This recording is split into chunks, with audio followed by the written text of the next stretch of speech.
Hello there and welcome on into the NA Build Finals of the Fortnite PlayStation Cup. I am Miniman and delighted to be your host and caster for today, of course, but joining me is none other than Jacob PR. Now, Jacob, we had the pleasure of watching EU Zero Build go down yesterday. We have NA competition today. Is the hype almost increased?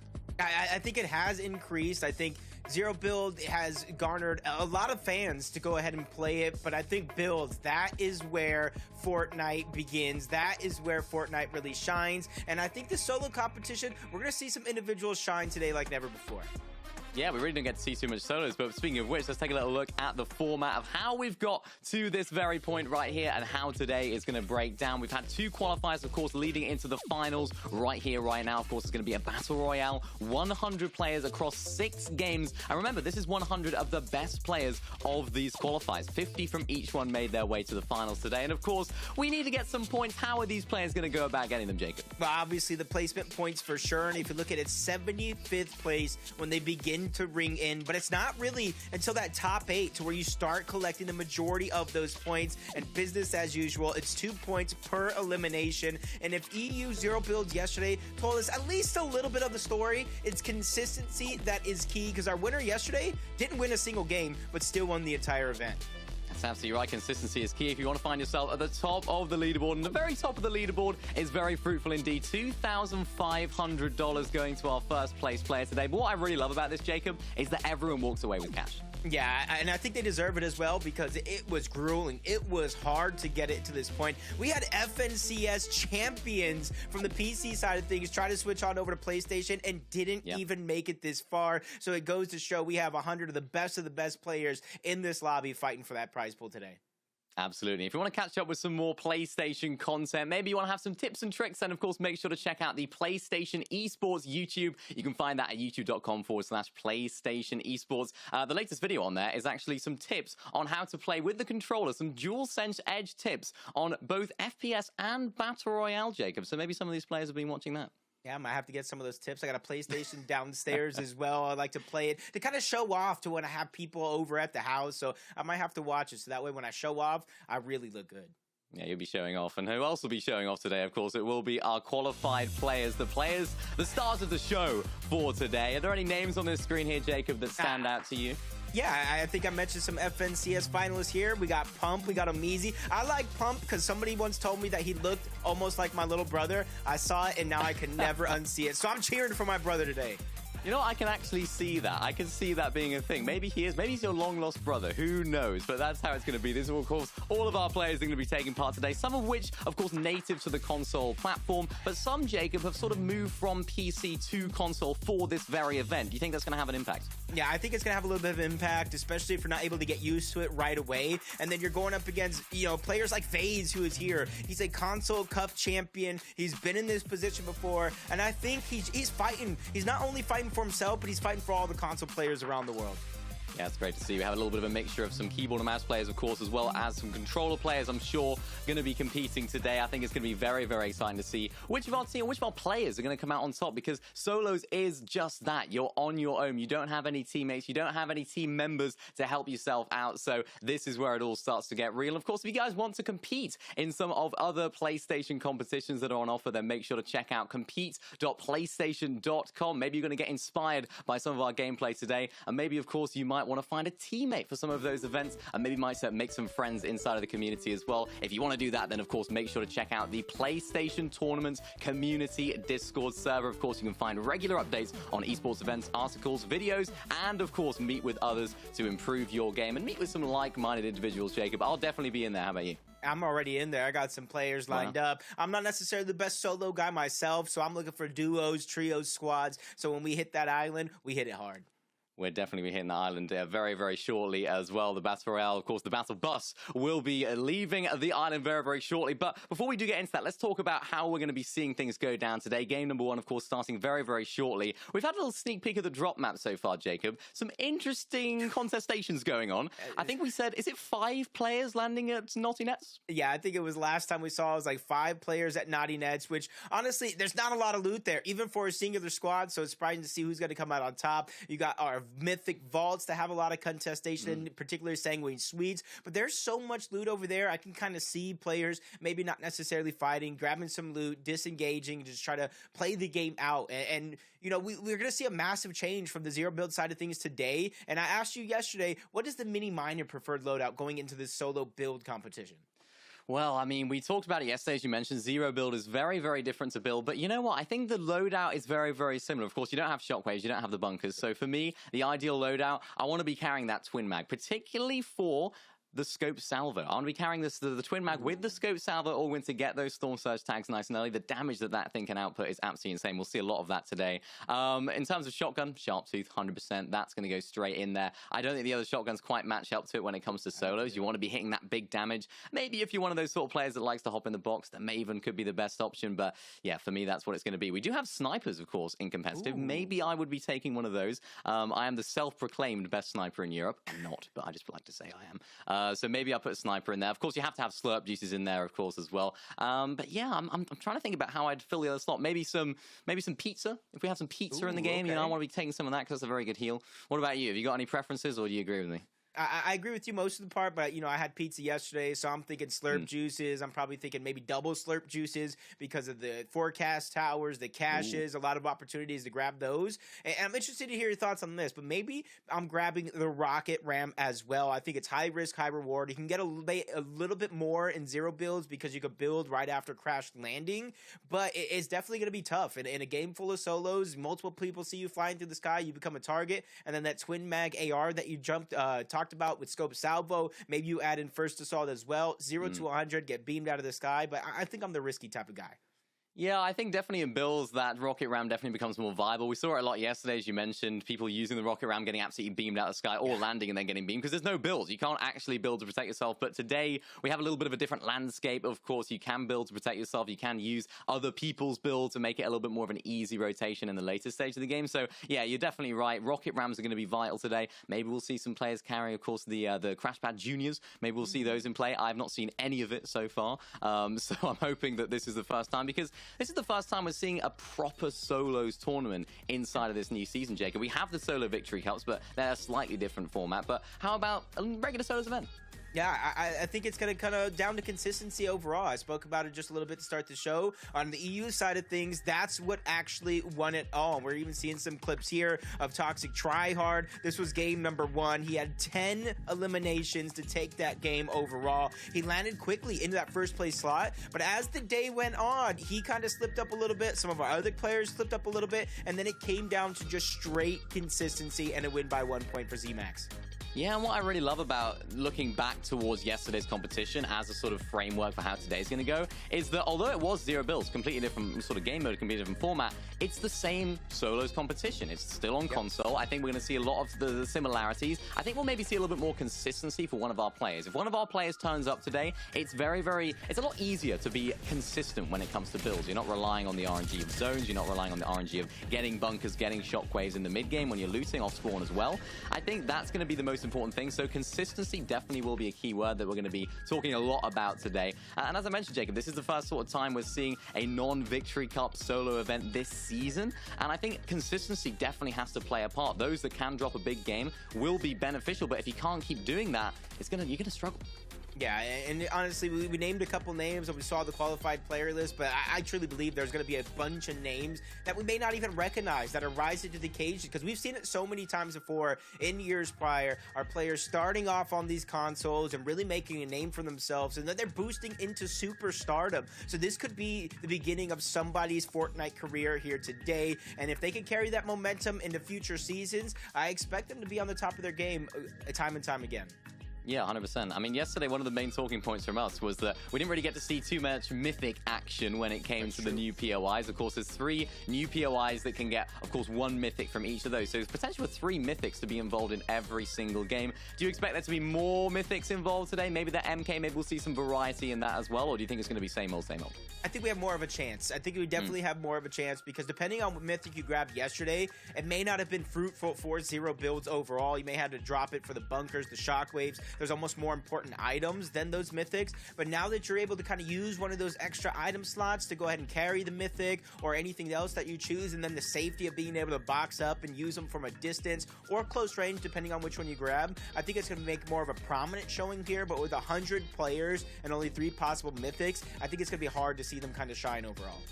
Yeah, definitely will. I mean, speaking of differences from what we saw yesterday, we sort of talked a lot about the Forecast Tower and, of course, the Rift Island being in the game. But yesterday, it kind of panned out a little bit differently. We didn't see players just going straight for it. We didn't see players that were actually fighting straight on it. We saw a little bit less aggression going towards them. Do you think that's because they're not getting points, or do you think it's not as valuable in zero build and we'll see more of that action today? I think it's just a mixture of both. They're not getting the points means that it's not worth the risk, and especially in solos, it's almost like a game of chicken. Who's going to peek out first? Even if you get the elimination, there's still that loot, and then in the zero build side of things, you got no cover. So if you didn't have a bunker, it's very, very, almost even near impossible to go ahead and gather that loot. But here in zero build, or here in regular build competition, I think it's going to be more prominent. Players are going to make a little bit more risky plays to try to go ahead and not only get the loot that goes with taking down the vault or the boss, but the actual forecast tower as well to read those zones. 100%, but the wait is over. Game number 1 is kicking off right now. The PlayStation Cup, the NA build competition starts right now. Who's going to take the first game by storm, and who's going to get set up for success as early as possible? We're going to be catching up with which of our players going to be landing where. We talked a little bit about the drop map at the beginning, potentially a huge contestation at Naughty Nets, and it doesn't seem like it's quite panning out like that right now, with a lot of players in that area kind of avoiding the Naughty Nets area. But we get to see the distribution of all of our players landing, and as you see, some players landing at the new POIs, those new mythic POIs, fantastic drop spots. What do you expect to see in first game, Jacob? Are we going to be seeing some players that are going to be trying to mark their spot almost, or are we going to be seeing a little more passive? No, I think exactly what you said. The players want to mark their territory. They want to try to push everybody else off. Out of 100 players in this hobby, only 12, in theory, through that drop map are uncontested. So we're going to see a lot of action early on, unless somebody just doesn't like their loot and they try to disengage. But Yoimi, he's quickly right out of the gates. Even though it's just a thermal DMR, he's just trying to put it to use, get that early damage, and try to back his opponents off. Scoping right here, who was actually appearing in some of our action yesterday, I believe, which is great to see. Weasel on the screen too, looking like they're a little bit contested at Sanguine Suite. It's not a crazy amount of people potentially landing here, because of course there is a plethora of chests on offer, you know, comparatively to some of the other drops that we're seeing a lot of people landing at. You know, having 5 or 6 people landing here is not too much of a concern. Yo, quick, how many players are actually at Sanguine? Go ahead, count them. Count them. I mean, there's NPCs, you know, you're trying to do me here. I think it's about 1, 5. 2, 3. No, I got 5. you. It's about 5 real quick. But that's the tricky thing about these vaults also, because a lot of players use those audio visuals to try to figure out where their opponents are at. You have to be very, very careful when you're going around these mythic vaults, especially when that mythic is actually grabbed out. Even more of them spawn to try to make a little bit of annoyance. So being caught off guard is a very, very prominent thing here towards these vaults if you don't pay attention. You see Elu's already trying to use a little bit of his elevation to sneak on some players. He hears the action going down, and instead of just B-rushing and getting greedy for an elimination, he's just trying to farm up. This is build, so having a lot of builds in these fights early on is very, very crucial. Yeah, I think one of the most difficult things about these new drop spots is, of course, the lack of materials that are at these new places. There's not a plethora of metal or brick in the area. There's a decent amount of wood, but you're not going to be able to get those materials up as quick as you can in other places. So I think that's going to be something that these players have to keep in mind if they are landing at these newer drop spots. Not only the fact that, of course, they need to get the materials, but also rotate on out as well. Lots of players will be looking to third party. Excursion right now looking to take out the lobby or try and sort of survey the area at Naughty Nets. Of course, we know how congested this area has potential to be, and I'm liking the outfit choice right now, potentially maybe going back in the water in a second to rotate on out. It does seem as though there's a lot of players at Naughty Nets, Jacob. I think this is a bit of an over-contestation with the amount of loot that's here. Yeah, I think so as well. And I'm actually surprised there's no real fighting right out of the gates. And I think since there's not a ton of loot over towards Naughty Nets, if you're not going like Excursion to try to capture the point, you should probably be looking to disengage. Leave the island quick, because you don't want to be one of the last ones standing and everybody makes you a target because they know you got to cross those open waters. Even though there's about 2 zip lines, one towards the north, one towards the south, you don't want to have that be your only exit. So being able to think quickly and try to get off Naughty Nets is going to be crucial. Yeah, 100%. Just making sure that they play their cards right off spawn is going to be the most important aspect. as we see the loadout start to form. The rocket ram early on in the inventory, which is great. Contar right now as well, carrying the Crash Pad Juniors. I want to see someone use the Crash Pad Juniors in late game. I'm yet to see it. Maybe it's just from what I've seen in some of the games that I've played and some of the games that I've watched, but I want to see it, all right? I want to see it. I could see it being a possibility if somebody tries not to use the rocket ram, or maybe switches it out later on in the game. You go for a play in high ground, and then you can kind of build a little bit of a sky base, build all the way up, because you know you don't really have to worry about the fall damage thanks to those Crash Pad Juniors. It's just, you know, a little theory crafting going on as Excursion. Not only does he get the point, he gets the information on all the opponents that are still around towards Naughty Nets, and this is where he's going to get not only those heals, the slap effect, but he's just trying to get a lot of that metal up as well. Naughty Nets, there's a lot of brick, there's a lot of wood you can gather, but there's not as much metal, so him really thinking outside of the box to gather as much of it as he can is actually pretty smart. Yeah, 100%, especially since you get, of course, those slap barrels there. They're really useful for just gathering metal, as you mentioned, just actually at a drop spot that doesn't really have too much of that. So we switch on over towards Expo. Shady still. It's quite a contested area as well. We see a lot of players in the surrounding area. Looks as though this could be one of those sort of situations that we saw a little bit yesterday of players using the grind vines going up in the trees. But of course you can't build in the trees, so you have to be very, very careful. Essentially we're seeing the first battle for this vault, the Mythics, becoming such an important part of build, such an important aspect of it, because those players that have the Mythics, not only do they pack a punch the Mythics, most of the time, everyone else in the lobby also knows that you have them. If you hear the deafening sound of that MK assault rifle spraying people down at an unbelievable rate, you just know that that's not an area that you want to be pushing into.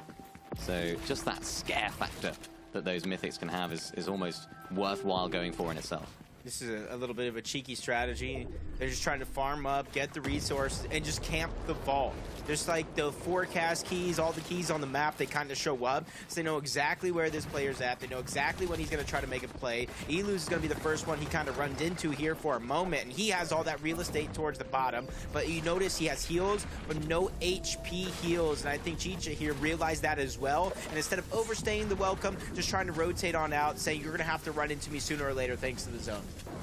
Yeah, definitely. We're going to see a little bit of that today, as we saw a little bit yesterday. It's games of chess at these vaults. It's one of those, who's going to make the first move?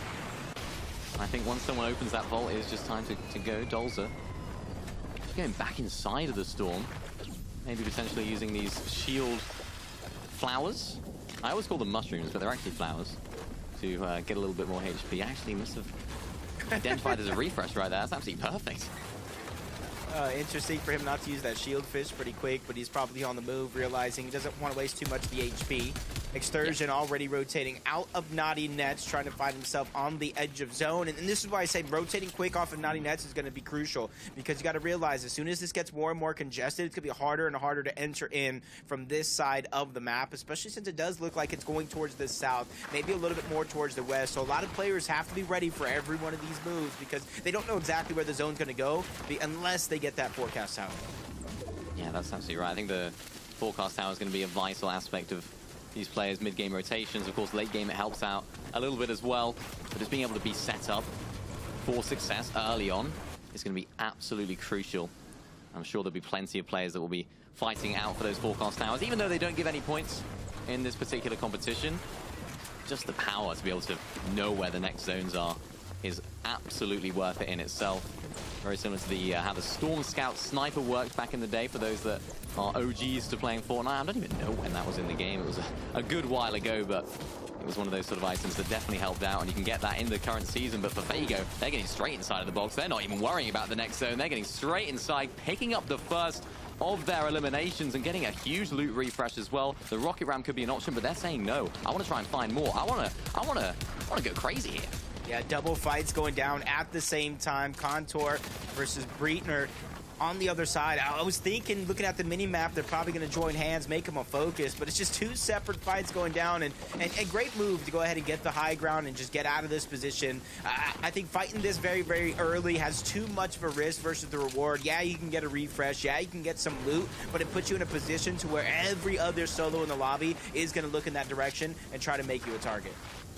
Yeah, for sure. So many of these sort of fights in solos as well. You get to a stage where if you fight for so long, you almost have to close it out one way or another.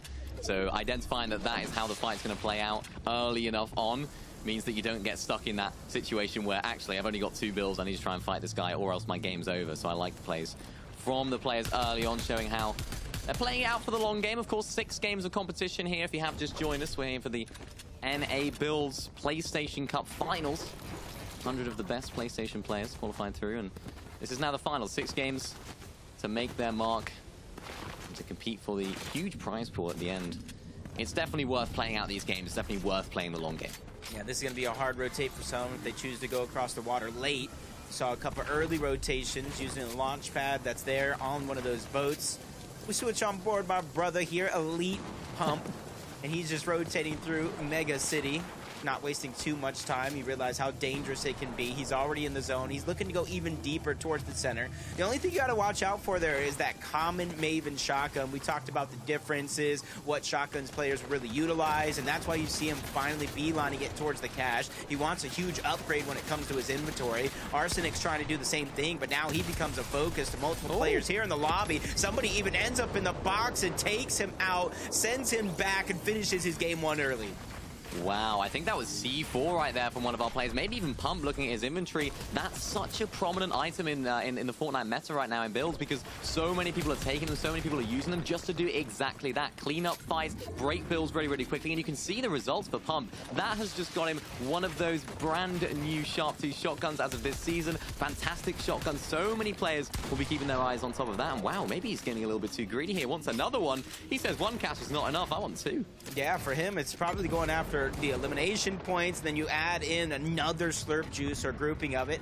If Pump can somehow get 4 slurp juices on his hand, he's going to be one of the favorites to make it far here in this lobby. On the other side, he's going against Cardi, and Cardi's being backed down little by little. Pump's not afraid to expend a lot of these mats. He knows he's going to be able to pick up more, and he got what he came for overall, trading out those big pots for the 2 extra slurps. And now he has an extra slot as well. The choice is definitely Pump right here, because he's, I think right now, one of the few that are not afraid to go ahead and push one of these teams in the lobby.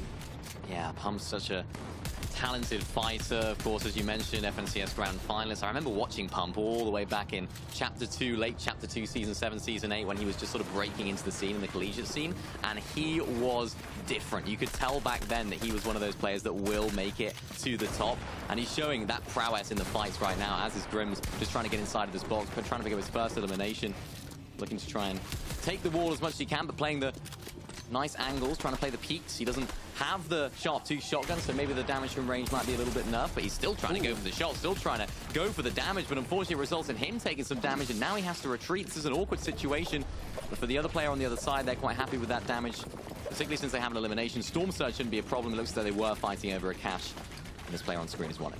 Yeah, you see now he gets the pick of the litter, choosing to use the big pot first before picking back up the splashes. Just has to be very, very careful here on this next rotate, though, because of him fighting is stalling himself. And you see in the mini-map, a lot of those teams are already beginning to make their own rotation. And we know some of those players that are already there, they were boxed up, fighting for their own cash themselves, so they got a huge upgraded loadout themselves. And because of Grimes just getting pushed back little by little, he has a decision. He either waits for all this loot and scavenge what's left, or he rotates early and he's stuck with what he has now. Yeah, he could even try and find himself another cache, knowing how the caches spawn, of course, on the congested side of zone on the edge of that third. As we see the Force Zone reveal itself, that of course means the Rift Island shall reveal itself, and we already see a lot of players just sort of surrounding the island below it, and only one player making their way up on top. So we don't see a fight for it yet, but we often do. We often see almost stalemates, particularly when the island is worth points, which, by the way, it isn't today. It's definitely going to be one of those situations where do players want to go for it for the loot? If they need to, they might have to go for it, but I think when it doesn't get you those points, how valuable will it be for these teams? I'm not 100% sure. Yeah, for some that don't have the heals, that don't have the weapons, it's probably one of the more valuable things, especially if they got pushed off their cache. But for Yasir, it's just about bolstering the loadout, making it that much better. He already has a slurp juice, he has 2 different big pots that you saw, and now he's just trying to get 3 overall slurp juices. And then depending on what pours out of the loot, maybe he wants that mythic infiltrator. I know you're a little bit of against it, but it definitely gives him a little bit more flexibility and choices. And then obviously he has the high ground thanks to the island as well, just to terrorize anybody that might be below him. But sooner or later, he he, just like the rest of the lobby, is going to have to rotate toward the zone as well. Holding on to the Crash Pad Juniors. That's what I like to see. Keeping hold of them. Actually taking the Sharp 2 shotgun over that Mythic Infiltrator. I think in builds, it's just not the preferred shotgun. I think if you want close range, you take the Maven. If you want long range, then you take the Sharp Tooth. I think the Infiltrator kind of sits in between. And a lot of players will like that. They'll like that versatility. They'll like that almost Swiss Army knife type shotgun. But for this one, this is not really as valuable for these top tier players. For Fago, picking up yet another elimination. That's his third of the game. Getting pressured by players inside of the zone though, and that's what we were talking about earlier.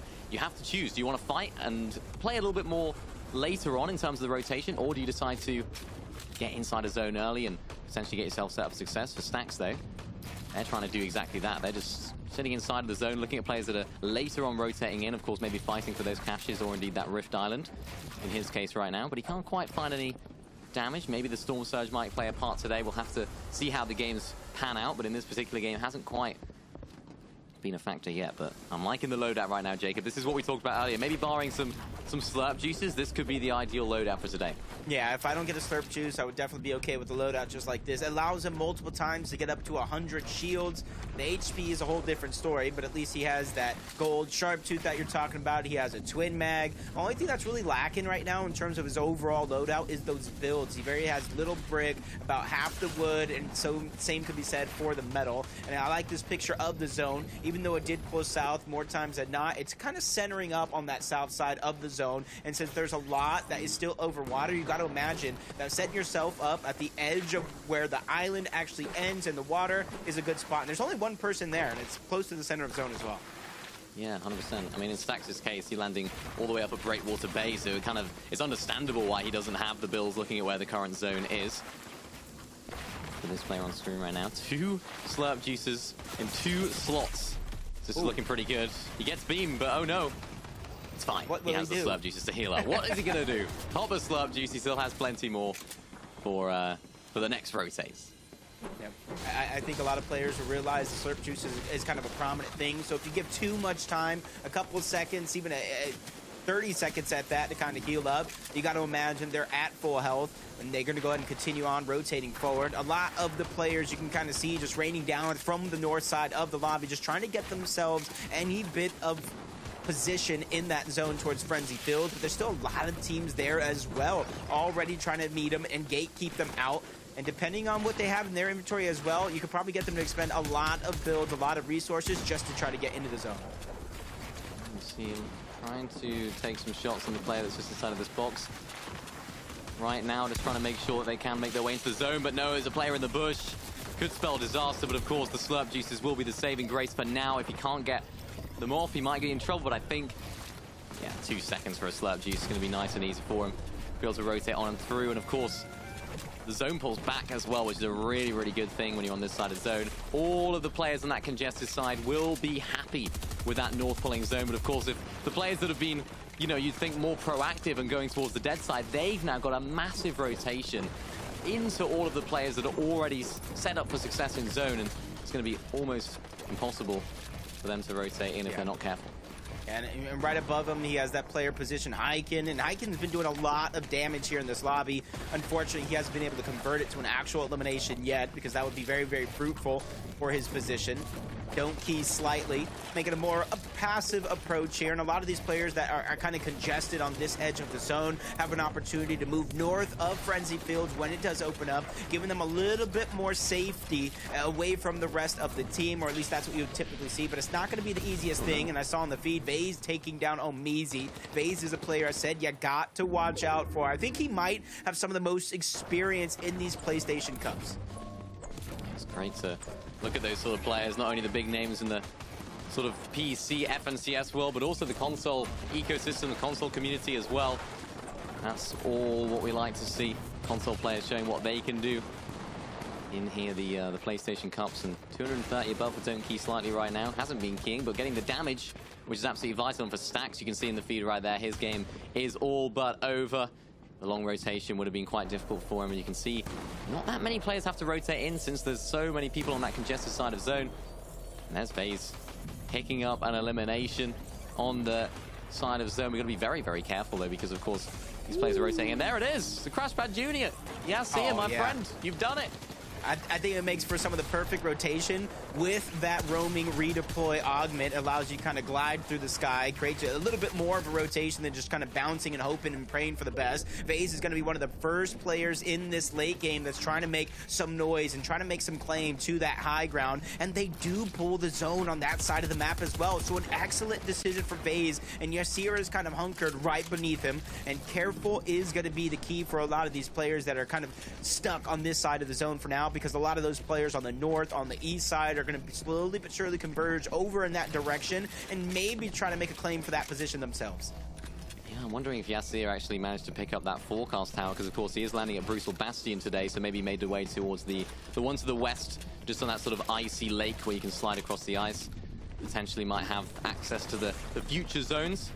Scoping though, also carrying some crash pad units. There's a lot more usage of these than I was expecting, but has to make a little bit of a rotation. How's he going to do that? He's planning it out right now. 75 builds in the tank. Unfortunately getting looked at by a couple of the players right now, and this is what he can see. Look at this. How is he going to rotate this with all of these players already set up? Maybe going left is the option, maybe going into the storm or the current storm when it does open up into the zone. That could be the best option. You can see him right in the center of the screen right now, just trying to make that decision. The longer he waits to make this decision, the more people will be looking at him, and you can see it from the other angle right now. Yasir looking at scoping, trying to make the sort of sprays happen just to try and get the lobby to focus him, and there we go. There's another player that's starting to try and rotate on in. It's Yuumi who does go down, and that's the result. That's why scoping isn't trying to make a quick decision here. He's not trying to make a rash decision, because if he does, that's the result. Yeah, and all these players, they've been here for at least 2 zones so far in this position, so they have all the information around the map, and finally we're seeing it. The MK Alpha Mythic variation really just putting a hurting. Nobody can really break through. I feel sorry for whoever gets targeted by FaZe right now, because it's going to be very, very hard to survive. He knows at least one more player is down there trying to use his heals to give him a little bit more chance in the storm to try to survive, but it's just like a hawk. He has those eagle eyes on him. He's not letting anything out of his sight. And it does look like finally everybody in the lobby is going to get blessed just a little bit, because even though FaZe is up there now holding the crown, he's going to have to maneuver off, because everybody gets the far pull that's currently sitting there. Yeah, I like the idea from FaZe though. Just try and build up as high as he can to claim the high ground on this side of zone, if zone does pull his way, but very much unfortunately for him, it pulls the complete opposite direction. As we see him trying to use this, it's actually mobility method to actually phase inside of your cone, then use the rocket ram whilst you're actually in this phase state, and then go inside of the cone to keep yourself protected just as you're about to rotate using that rocket ram. Of course, we saw it so much yesterday. Players just getting exposed so easily when using that rocket ram. And there's plenty of different ways that players are rotating. Yasir opting to go for those crash pads, and of course combined with the glider redeploy, or the roaming redeploy I should say. This is a fantastic little combination, and something that I didn't even think about going into today. This is definitely going to be a lot more prominent, and maybe for this player right now, hopping straight to the box, picking up the second elimination of their game. I should say third, actually. They're on a roll, Jacob. Yeah, they're definitely on a roll, making things work. They get that full refresh. Now look at their mass, look at their resources, look at some of the most healthy that you can be in the lobby as of now. Quickly turns on back, though, trying to figure out where's the right position, getting focus from all other angles. Finally, he finds a little bit of calm in this storm of madness. FaZe, he gets stuck from once one of the best positions in the game. Now he's almost looking like he needs a refresh in order to survive. CR, though, looking good on the material side of things, looking good in the lobby as well right now, and looking good on the zones as well. A nice little zone pullback for him will be absolutely vital in his progression through this endgame. If he's able to pick up more refreshes like that, then I have no concerns for this player at all. Still 2 slurp juices as well, still 3 of those slap splashes, so they can sustain themselves for a lot longer. Yasir all the way down on low ground, trying to play this sort of lower layer, hoping that nobody looks at him, because again, he has a really, really nice position to rotate into the zone. So many of the other players have to sort of straggle it out on the right side, but we can see him on the left side of the zone right here, the west side, actually should have a free little rotation and relax. Grims right now, Grimes I think has actually taken out our player with the mythic assault rifle and will claim it for themselves. Yep, and you see he's using that same strategy as well, phasing through the cone, trying to make this rocket ram rotate as safe as possible, and that's the difference between that and the crash pad. The crash pad allows you a little bit more safety, but doesn't give you as much distance as Josh takes down Botify. Grimes goes a little bit ahead, but he goes into the storm as well. Luckily for him, he does have that med mist to get himself back up to tip-top shape, and into the top 24 we go. But as I spoke early be honest. Not until you hit that top 8 do the points really start to make a difference. CR just going through all this madness. Combat SMG just trying to break the players down into his hands, but the exact opposite happens to him. He gets dropped down at least one more layer, but at least he finds some stability. Pre-popping the slurp juice as well, but he didn't actually need to there in the end. Actually, the zone pulls back to him for Revise right now. Another one of our star-studded names inside the lobby looking to get a little bit fraggy in this end game. Also pops the slurp juice, trying to look for an angle, a play, a way to get out, because he doesn't need the materials, he doesn't need the HP. He just needs to get in zone. He looks as though he's trying to go for height here. Revise trying to take height here in the 10th zone of the game, sneaking up on the player already up on height. Are they going to take height, or are they going to try and fight? He's going to take height. He's going to take it, but not much longer. Gets dropped all the way down, and that's the danger. Chapter 4, Season 4. Rocket Rams and height. It's like oil and water. It doesn't mix. Yeah, it's just one of those things that you don't necessarily have a chance to plan for because you don't know when it's coming, but Relax Rhymes is doing everything right with the Rocket Ram, traveling from point A to point B, staying ahead of the zone. He just has to be able to be careful with the lack of resources to match. This is where things can come crumbling down as CR is doing what he can. He's running out of resources himself, but he's ready for the challenge. He's ready for the fight. Backs down at least one player, goes into the zone, use a couple slap splashes, but the fight will continue, and he has to think of something here. Otherwise, he's going to go down, taking so much damage. He still finds the elimination onto Grimes, getting himself into the top 3. 6 eliminations for CR right now. He's one of 2 players inside of the actual safe zone. Looks at that player up on height, has propped a slurp juice as well, so the limited materials down on low ground could spell the end for this game. But for Piggle, all the way up on top, looking strong, looking happy in the high ground position right now, as CR actually goes down to the storm. Blur Antics getting the credit for that, and now it's going to be a high ground, a classic high ground versus low ground. Blur Antics versus Piggle all the way up on high ground, looking to try and prevent himself from getting chopped out by that mythic NK. Trying to chop down, trying to drop down and take some shots onto Blur Antics. Does actually not connect with that first one. Can he connect with the second? He's not doing any damage to back. This is not going well for Piggle. Can he win it out? Yeah, at least he has that slurp juice popping, so all this time that they're taking to finally engage in the final fight, he's at least getting at something to work with here towards the end, but Blur Antics just a little bit more healthy than possibly can be, just waiting for that perfect opportunity, but he's actually going to choose to disengage. He's going back. He's going to try and play towards that men miss. Piggle has no build, so this could be the perfect opportunity. A well-placed shot, maybe a couple beams coming out of Blur Antics could be the difference maker, and he does. Finally drops down, takes him out with 4 eliminations. He takes game 1. Blur Antics, what an end game. I thought he went for the heal off too early. I think he identified it right there. He thought, you know what, I've done this too early. I can't do this. I can't sustain myself in the storm for too much longer. So he had to go back inside of the zone, take out Piggle right there at the end. Well-played shot, well-played end game from Blur Antics right there. And this is only game 1, Jacob. What a start. Yeah, what a start, and what a smart play by Blur. I thought it was just going to go for the straight heal off in the end, but he realized his opponent had no builds. So all he was doing is just buying himself time to get his opponent out into the open. And I like Piggle as well. He tried to make a play. He realized, I'm not going to survive if I end up out in the open. He tried to go for the one pump, and it ended up going down to the wire with Blur Antics taking game number 1, and a huge opportunity to get himself an early lead.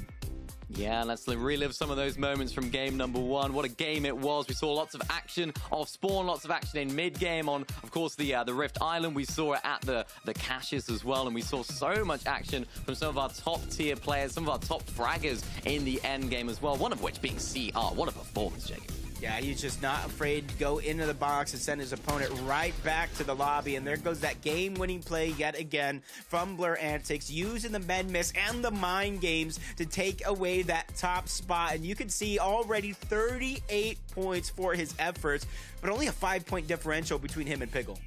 Yeah, this is just the standings from game number 1, so we get to see who actually gathered the most placement points, the most elim points as well from that game. And we can see lots of our players starting to figure out how things are going to go. Of course, this is only game 1 of 6. So for a lot of players, this is going to be a sort of a feeler game, see what's going to go on at their drop spot, particularly if you're landing at somewhere like Naughty Nets, where you have 4 other people contesting you. It's very, very vital to know how these games are going to play out, know how the players around you are going to operate. And we saw a few of our big names popping up, but not quite as much as we would have expected, particularly with Revise there at the end, getting chopped out by that rocket ramp. Yeah, it just goes to show how volatile solos can actually be at any given moment, because you even saw Pump, someone who had 4 slurp juices. He was fighting players left, right, and center for those weapon caches, for all that loot, and didn't end up having what it takes to execute and kind of close it out at the end of the day. But just like you said, it's only game number 1. It's a marathon. It's not just a sprint here. So being able to stay consistent throughout these 6 games, I think is going to be more important than just one pop-off moment. Yeah, definitely. Of course, we got our sort of first taste of how this PlayStation Cup's going to go today. And we got a first taste of sort of solo end games in the console sort of bracket, if you like. And it's going to be exciting to see how this pans out, because there was a lot of things in that game that I was quite surprised about, you could say. Quite almost shocked about. What would be your things that you would say the same for, Jacob? To me, it's just we're seeing a little bit more of the rocket ram here in solos. I did think we were going to see more, but I think it's just the unorthodox thinking, comparing the augments with the crash pad juniors to give yourself that glider redeploy. And it's huge, because even though you don't get as much distance, the amount of safety you're able to have versus its counterpart is what really makes the difference. And that's something we saw Yasir do time and time again throughout that game, and then you see him now in the top 10. Yeah, I think those Crash Pad Juniors just offer you a little bit more consistency when it comes to rotations, right? Of course, you have the rocket ram. You can fly up into the sky and end up in all manner of places when you end up landing. So I think those just give you a little bit more consistency, particularly when you can pull out your glider with that roaming redeploy. I expect a lot more players to be using that as well. Of course, we saw plenty of slurp juices in action as well. Players pre-popping slurps, using the phasing strategy, using that rocket ram as well. I think the meta is sort of just adjusting here, as well as C4 as well, Jacob. We saw a little bit of that from Pump, particularly in that mid-game. Do you expect players to start using more C4, or is it going to be something that players just kind of ignore? I think it's going to be something that players probably use as a trick underneath their sleeve, or maybe if they have an open loadout, they're just go ahead and grab it anyway, because you can kind of chain react those C4s together, peek a couple shots through, whittle down your opponent, and then make the decision if you want to kind of close it out or not. But just kind of be a primary item slot, I'm not too sure about that, but I think it's something that we're going to see in a couple of these games. Yeah, of course, you spoke about him. Vase, one of our top players that we should be keeping an eye out on today, didn't quite pull that zone. He was set up for success on a high ground, looking really, really strong. What went wrong for him there? You pulled the opposite side of the zone. You know as well as I do, everything can be looking good one moment, but if you don't really have what it takes to rotate from one side to the other, he did, I believe, had a rocket ram in him, so I got to imagine that might have played some part of him going down, whether he got targeted in the beginning or just maybe on the tail end. It's just one of those things. It's high risk, yes, but high reward if you're able to pull it off, but I just don't think it worked out for him in that game. But I do expect him to have the mental fortitude to be able to pick himself up, dust himself up, and give it another go here in game 2. Yeah, of course, we saw some very, very difficult zones right there for a lot of our players. A lot of our players having to make some big rotations. Of course, Vase being one of those, landing at Eclipse Estates. He has to make a big rotation. Of course, our game winner, Blur Antics. I'm sure the Antics community will be very, very happy about him taking the dub. His drop spot is actually right where the game ended. Do you think that plays a massive factor in solos as we saw it play in that game? No, I think it does, because then you're not having to make those risky rotations. It's almost like a double-edged sword, I would say, because you're not able to go far to get a lot of the different loots, especially if your cache come on and spawns maybe 200, 300, 400 meters away. But in terms of the zone, if you have everything you need off your drop spot, I think that plays a huge role.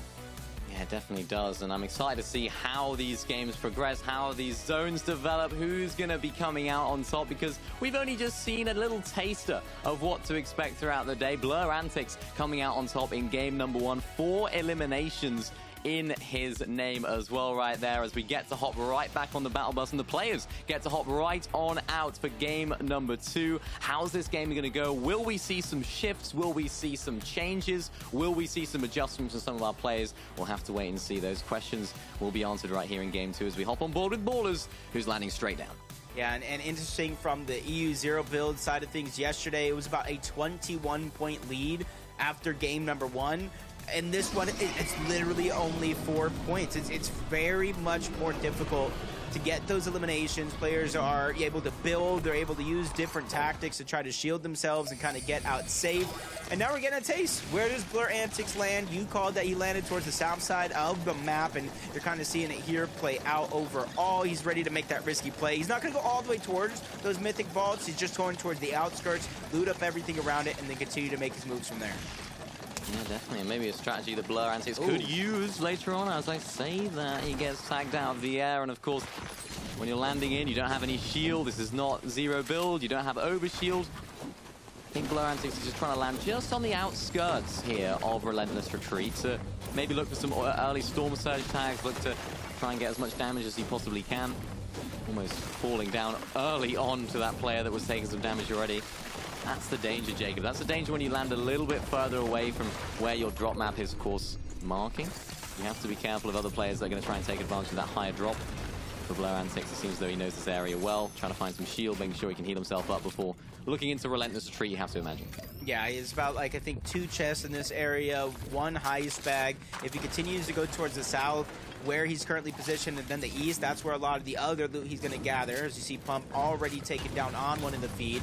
Yasir, who made it far into that game, thanks to the Crash Pad Juniors and the roaming redeploy augment. You see, he lands over towards Brutal Bastion. Only 3 teams here this time around. Typically, you saw maybe 4, even 5 in yesterday's competition, but things slowing down just a little bit. It's a high-risk, high-reward side of the map. But I think Yasir, he lands here almost every single time, whether it's duos, trios, solos. He knows this terrain. He knows where everything's at, and he's just quick to loot it all up.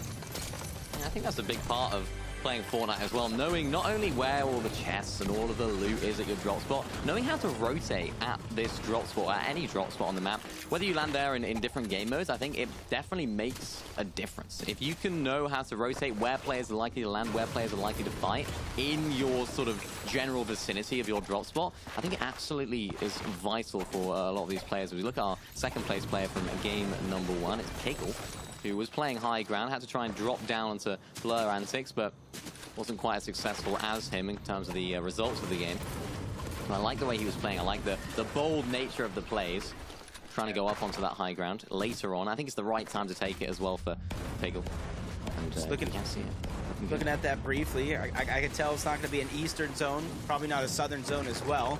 Maybe we're going to go towards the west, north, possibility to center up, but I think as soon as you see that map, this is where your thoughts gotta start flowing, and you gotta start kind of theory crafting. You know, if it goes this direction, I'm ready to rotate. If it goes that direction, I'm ready to rotate. And I think a lot of these teams do have that experience, but they also gotta worry about Surge along the way. We didn't really see it affect too much of the strategy in game 1, but I think as players begin to feel each other out, realize how the playstyle of the lobby is gonna be, I think it's become more and more prominent. Yeah, definitely. I think it's a great point, because as the tournament goes on, players will have to adapt. We talk so much about adaptability in Fortnite, but Weasel, he's having to adapt to another player that's right inside of his face right now, and adapt he does straight into the close proximity of Hypex right there. And what a shot that was, a crucial shot, because he got down to 43 white HP. He had to hit that there. If he didn't, his game was over, but he has the nerve, he has the skill to make it happen. Yeah, I'm just noticing right now where Piggle landed just left kind of in towards Frenzy Fields, and so him and Blur Antics got the zone in that last game, and they used it to the fullest, really not having to do too much. Yagvir on the other side, he lands on the split drop towards the top of the mountain, going against Grimes. Grimes took down some of our heavy hitters in that last game, but now he's going against one of the former NA West pro players before it kind of converged into the central region.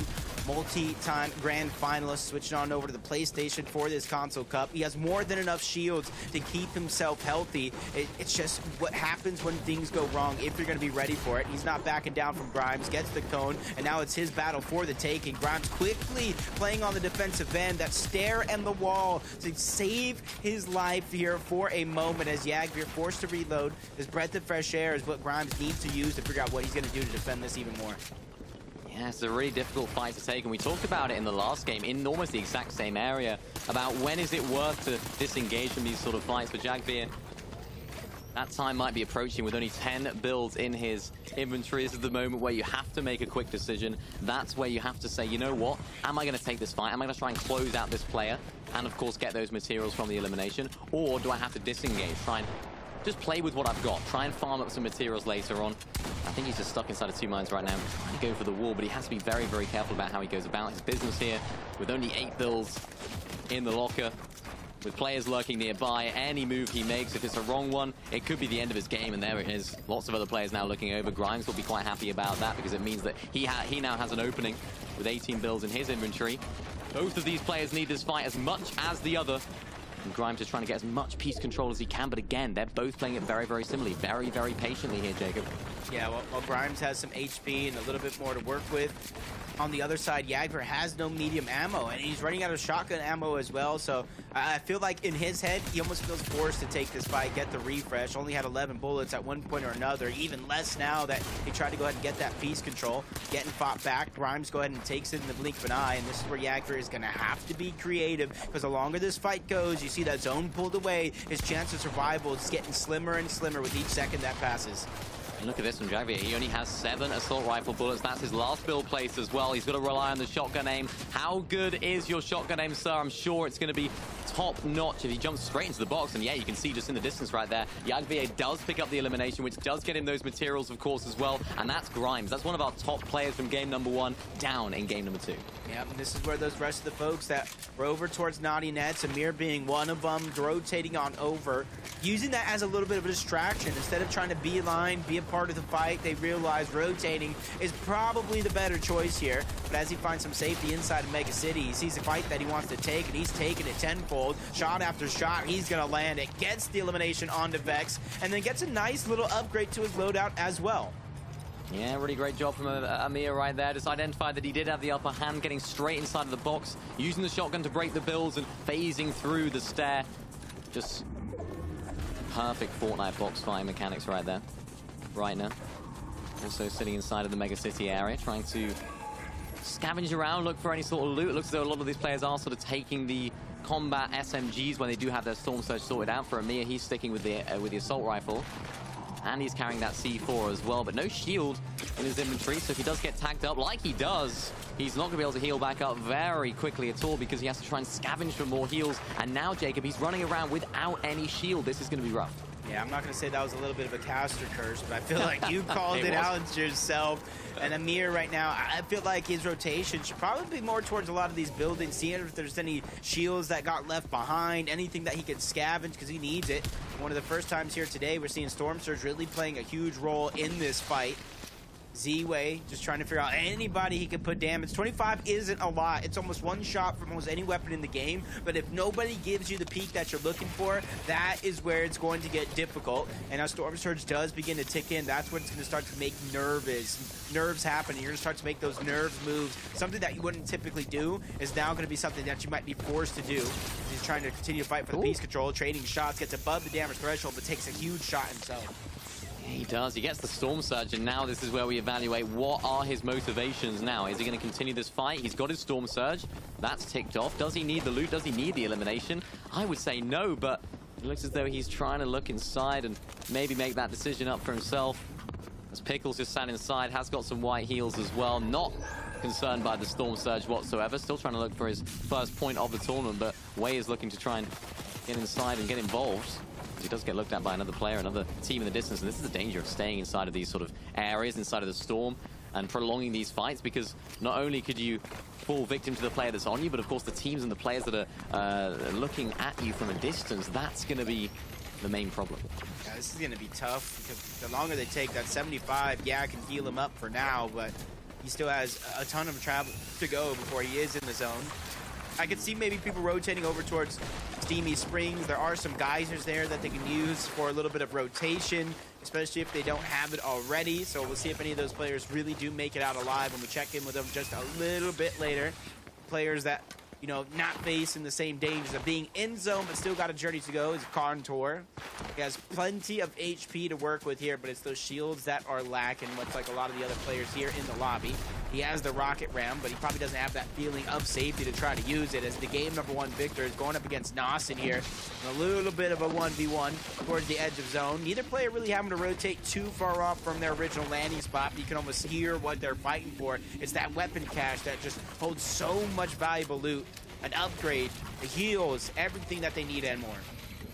Yeah, that's why Blur Antics is quite more than happy to pop one of these big pots here for this 5 HP. He knows that if he is to claim this combat cash, then he's going to be able to get a plethora of heals coming out of that. He might even drop that big pot for the slurp juices, so I expect him to be prioritizing those slurp juices when it comes down to it, and yeah, he does. He takes those slurp juices, absolutely valuable heals, and because he's in zone here, he can just sit here. He doesn't actually have to move. He's got his Storm Surge from that little battle right there.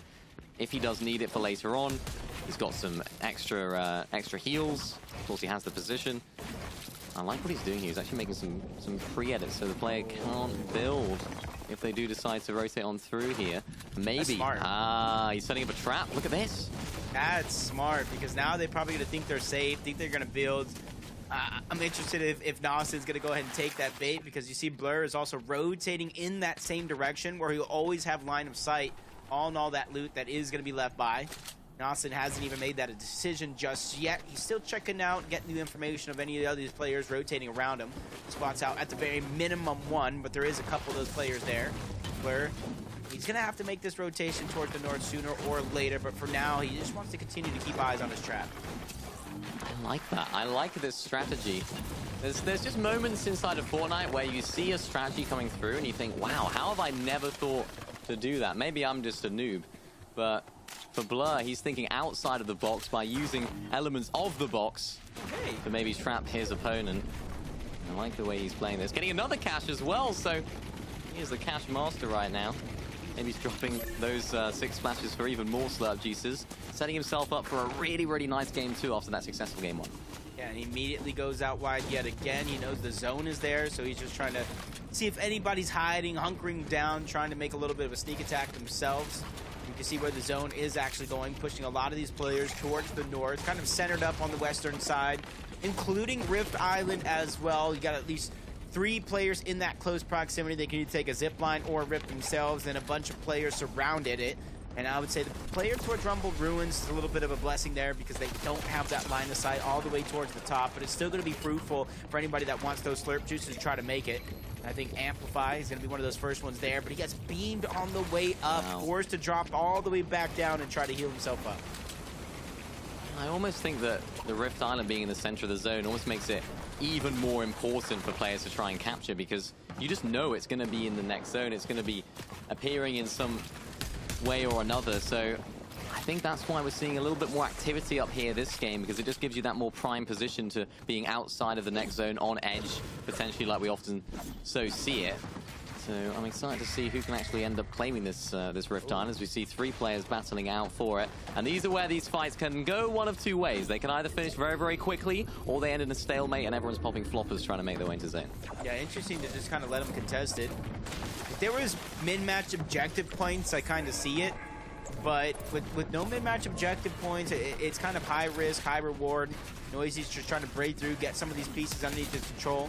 Plasmafy doesn't want any of that noise. He just quickly goes, drops down to the low ground, refarming as much break. You can see he's not very, very healthy when it comes to the materials, and Noisy playing the daring role, once again pushing forward, try to get more of that real estate underneath his own control, backing down his opponent. Plasmafy is just getting stuck between a rock and a hard place, but the point for now is going to go on over.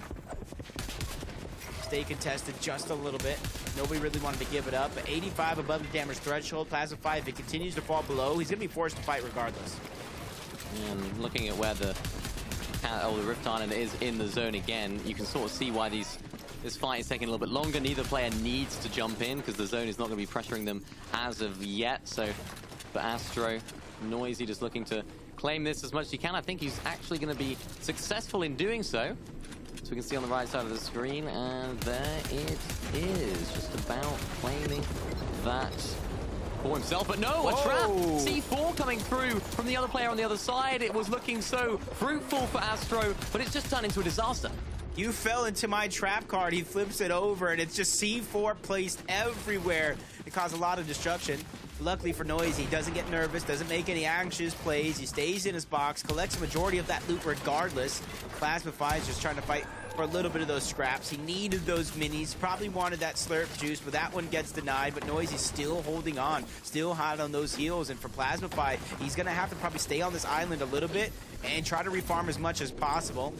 He has to be careful, because he broke a lot of that brick that he could have possibly had moments ago. Noisy taking some shots into the distance. Since it was center zone Rift Island at one point or another, even though it's a little bit of a blessing because you can look along the island, gather all that information, but it does allow for a lot of these other players that maybe have some mountaintops to target you on top of the island when you're in the middle of a fight. Yeah, for sure. It's definitely a target. A lot of players will be looking up at it. Everyone knows where it is on the map. Everyone knows who's going to be on it, and everyone knows when it's being claimed as well, so you know when there's activity on that island. Even if it's being contested, you can see on the map who's contesting it. Or not who's contesting it, but whether it's being contested or not. For Amp2Fly, looking to potentially fly into zone with the rocket ram. We'll have to wait and see. As they're just able to play on the edge of zone. 303 above the Storm Surge threshold. Looking pretty strong. This is one of those situations where he doesn't really need too much. The builds are not looking too strong, but everything else is looking pretty good. For Hyrax, trying to get inside the box, looking very, very aggressive right now, and for good reason, because the other player's weak and the other player's no longer in the game. Is Wavy Kanji, who does drop down out of this game. That's Hyrax's first elimination of the game, and a fantastic one at that. Yeah, even though you don't hear the Storm Surge actually doing damage to opponents when the shields crack, that's what you do here. Hyrax probably getting that audio cue and wanting to finish the job, realizing at worst, at most health that player could have is 100. And he just deals that damage rather quickly. Ends up continuing to try to rotate on. It's going to be hard for some of these players to save resources and get towards the center of the zone. That's why you see a lot of them positioned on towards the outskirts, continuously zone after zone. They don't want to make the wrong move, so as long as they're in the zone, they feel that's enough safety for them. But everybody on this eastern side, even some on the north, going to have a far pull, a long rotate to go if they want to try to find any bit of safety over towards Eclipse Estate.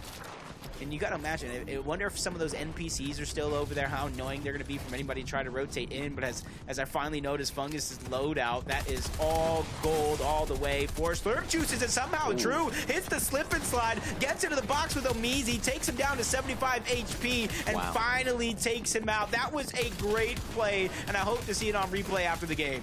Yeah, I think he was using the mud there to get straight inside of the box. That was a fantastic play indeed. That's what we like to see. That's what solos is all about, because if you're down bad, if you need a refresh, that is how to do it. Aoxy, though, looking in that very same position. 20 Blur builds, 0 heals. Blur went down in the feed. Our game 1 winner's out, Jacob. Yeah, that opens up the door. This is literally following the trend of what we were watching yesterday on a whole different game mode. And that's why I keep saying consistency is key. And this time around, with Blur and a couple of those guys towards the south having to rotate, it's not as easy of a game as it was last time. Slippy Drew staying true to his name. He was the one who kind of slipped into that box. Heals being found literally at the last second, and now he has almost no choice but to try to use that rocket ram and get out alive, but he's trying to save the slap splashes until the very last second. Time get almost right, but this is where I feel like it's one of those situations. You rocket ram out, you do what you can, otherwise you go down to the zone. Lands a shot on the Piggle at the very end, taking at least 75 shield off, and that's one of those things Piggle's probably thinking, why me? You were down anyway, why did you have to do it? He was eyeing up that shield mushroom, the shield flower just in front of him, and Piggle just snatched it right away from him. That was his end of the game. For Pickle, though, flying his way in, making sure he can make the way in as effectively as possible, as efficiently as possible for Fago. Actually picked up a nice little refresh inside of the Storm right here. Med Miss is going to be enough to sustain for a little bit longer, but it's not going to be too long enough as he tries to get inside of this player's box. Hops inside, sprays through the box. Can he get the elimination? He can. I was not expecting that at all. There's some splashes there. Can he sustain himself in Storm? It is now a 5-tick. He's fumbling in his loot and fumbling back to the lobby, unfortunately. But a good effort, a valiant effort. Picks up an elimination in the process. Yeah, that was a great try from him. Unfortunately, just like you said, just fumbling, tumbling, maybe a little less popcorn before the game, and he probably would have got that slap splash off, but it's either here nor there, because you got to give him a great effort. He's gathering some points. He's kind of building up the confidence, getting more and more aggressive of each game as we finally jump back on board. Yasir, he's the one that's really making use of those Crash Pad Juniors. The only question I have is, does he have that augment to combine them both for almost a perfect rotational tool? Because that'll definitely come in handy here to go ahead and cover the distance, not really having to go through the water. Nope, this time he doesn't have the augment, but he's still trying to make the rotation nonetheless. Revive's following suit, choosing to go against the rocket ram because he has that roaming redeploy for his glider. He's able to cover a lot of distance rather quickly. He's just trying to go from point A to point B before he thinks about using that rocket ram here to travel the rest of the way there. Yeah, the rocket ram's going to be absolutely vital. We saw him going down up on high ground last game, but he has his eyes set on Yasir. Tries to go straight inside the box, but is unsuccessful in doing so. Still has a little bit of a ways to go, but he's not going to do it without a fight, and there it is. Takes out Vase. None of them Vase going down. Picks himself up one of those slurp juices as well, and now he's got some star-studded loot. Nearly max mats going into endgame. Yeah, Vase, one of the more prominent names when it comes to these PlayStation Cups and console cups in general. Not having the best day, but he still has more than enough time to have a couple pop-off performances and really make up for it. Side by side, Revised and Yasir, two of the heavy hitters players late in this lobby as Revise has 3 eliminations so far, still has a slurp. Yasir, only a med mist on the other side, so probably trying to gather information, figure out, hey, where can I get a refresh from? Because not only does he lack the heals, you can see he only has 6 builds as well. Finally, for some of these players, the zone pulls in a favorable position. It pulls back towards the congested side. We seem to have had so many max pull zones for a lot of these players on the southeast side, and now finally it pulls back towards that east side for CR. Such an aggressive player he's turning out to be in this final, not letting up at all. He had a huge elimination game in game number 1, now sitting at 3 already. Yeah, halfway there, he had 6 is what you're referring to there in game 1. He was in 2nd place overall with 34 points, even though he didn't finish 2nd place in that game.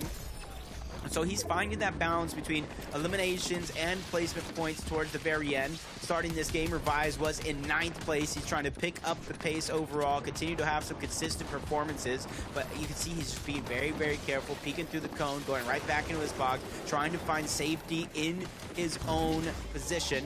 Still looking around. CR, with that little bit of elevation, really could make the difference, but you can kind of see what he's planning. He's planning that cone rotate that you're seeing a lot of these players really utilize here in this solo competition. Like what he's done, he's pre-popped the slurp juice as well, so if he does get tagged up in this rotation, it won't be too much of a problem. And wow, he just sort of found himself a little bit of loot right there. He'll take that combat SMG, actually drops the assault rifle in favor of the combat SMG right now, but still has a spare slot as well, so he could have taken both, but opts for the SMG instead. Revise now sat inside of this mid-ground position, not up on the high ground like we saw him in the last game, which of course ended how we remember, not in a very successful way for him. He's just trying to play a little bit lower and ensure he doesn't get chopped out like last time. It's looking good though, the zone's pulling in his favor, the materials are still looking good, tries to go for a little bit of a fight as well. And I think Revise is one of those players that will try and go for those refreshes. He's not afraid to get a refresh before he absolutely needs it. He's one of those players that can do it proactively. Yeah, a lot of these guys have played against some of the best players in Fortnite history, so they have a lot of experience underneath their belt in very many different game modes and situations. As you see here, playing patient as can be. Somebody goes down right on the other side. That is CR. That was our 2nd place player. And with Blur and CR going down, the top of the leaderboard is wide open for the taking. You see here just trying to make that decision. What do I want to grab? And you see him dropping those crash pad juniors for the rocket ram late in the game. But with a lot of players using that rocket ram and some water where you can crash into, I do think it's a little bit more viable than we saw yesterday. Yeah, what's not viable right now for Notorious is builds. He hasn't got any. Yasir actually going the same. He only has 6 builds to his name, trying to go to the front side of zone, and this is always an absolute mess when it comes to these rocket rams. Everyone is rocket ramming at the same time, and this is where it gets a little bit messy as well, as Yasir actually falls victim to someone else's rocket ram, which sends him into a frenzy, and unfortunately sends him back to the lobby. Yeah, he gets tossed by one guy, taken down by the next. Just getting displaced by that rocket ram, and that's one of the dangers. Sometimes it's not even the actual damage that it does, but it's how it bumps you around, tosses you around the lobby. When I've seen some players go down to the fall damage when they're on the high ground, so they have to be able to be careful. Faith does have a very, very desirable loadout, but unfortunately he used the last of the slurp juices, so he's going to be looking for some sort of refresh for the heals, but maybe bide his time until then. Rihan just trying to go towards the high ground, crashes down onto one, steals away the position even though he didn't get the elimination.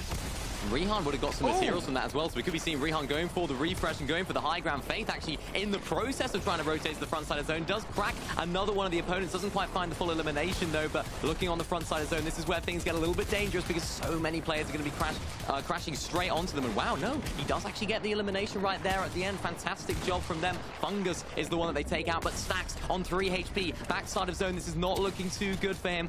Can he find this? Not actually on the backside. It looks as though he's actually just on the front side. So he's actually looking in a decent enough position. He's trying to find a refresh as quickly as possible, though, with only 9 builds now, 4 to his name. Trying to sustain for as long as possible now inside of the top 10. Yeah, tried to reposition. He heard that breacher doing some damage onto his builds, and this is where he's going to go down trying, let me tell you, break down that high ground, not really give people a chance to shoot him down, goes towards the front side of the zone rather quickly, and there's not too many players there as of now, so that was a safe rotate, or as safe as can be, but now he's fresh out of the builds. He's stuck scrambling, running around, trying to find any nook and cranny so that he can call it home, but sooner or later, that zone is going to push him out. There is a player right next to him. That's Dash or Rooney. Shot's going to be fired. Dash now takes notice. Both of them very, very weak. And there goes a finish coming out from Stacks on the bottom 5, but ends up in the zone nonetheless. And in blink of an eye, we go from 10 to 2 players with Excerpt being against Chubbs here at the end. Chubbs is the only one in zone, though. Exert trying to use the heals to get himself in there. Can he actually use the rocket ramp to shockwave him into the storm? He can. Shocks him right into the storm. It's Expert with an expert play. Chubbs had no idea that was going to happen. And when all was looking good for Chubbs, he was inside of the zone. He had the materials. He was winning until Expert decided, you know what? I'm just going to send him in the storm. He had the breacher. All he needed to hit was that one well-placed shot as the rocket ramp came barreling at him. And I said it, Minnie, it's not just the damage you have to watch out for. It tossed him right out of the zone in a well-placed sharp tooth. The zone did the rest. He steals away the game. I truly believe he stole that one away, which is huge in this type of competition. He really can. He really did. I mean, that is what the rocket ramp can do. You mentioned it. The knockback feature of it is so prominent. And as we get to relive some of the moments from game number 1, I am so shocked that he managed to come out with the victory right there. But, of course, plenty of action in the mid-game as well. Yeah, and you can kind of see some of these highlight plays, some above the threshold, some below the threshold. Aoxy with his back up against the wall. He needed to make a play like this. Fumbled around. He ended up going down. Revised as well. A lot of great plays going in towards the mid-game where the start of the end game began, but it's this right here. This is the play that takes it all. Tosses him towards the back. He has 76 health. Just one shot with that breacher likely would have taken him down, but he just misses out on that opportunity, and Exert just takes advantage of it overall. 36 points with 3 eliminations to take the game. Just a shift in emotion for Chubbs right there, knowing that the opponent is inside of the storm, knowing that they're just healing off. You know that you're going to be able to sustain, and then quickly, as a flash, the tides turn, the tables turn, and that is how things end after game number 2. Wow, what a game it was. We scroll through our leaderboard or our standings from just game 2 itself. So we don't have the overall leaderboard right here. This is just the game 2 standings, but it was a crazy game. We saw some crazy action, and again, our game number 1 winner actually falling down a little bit earlier than they would have liked. Yeah, and you're kind of seeing that even though they made it place, 74th from Rappy in the lobby, he was able to get 5 points thanks to those eliminations. So if you are going to go down early, find your back up against the wall, you have to go down swinging. You have to be able to take some of these players down with you. Not only does it stop their progression, but it gives you at least a couple of points so then you don't go out of that lobby, out of that game with 0. Yeah, I mean, game number 2 did not disappoint at all. Before we do get into game number 3, we will be hopping straight into a short break, but please don't go anywhere. The action will continue.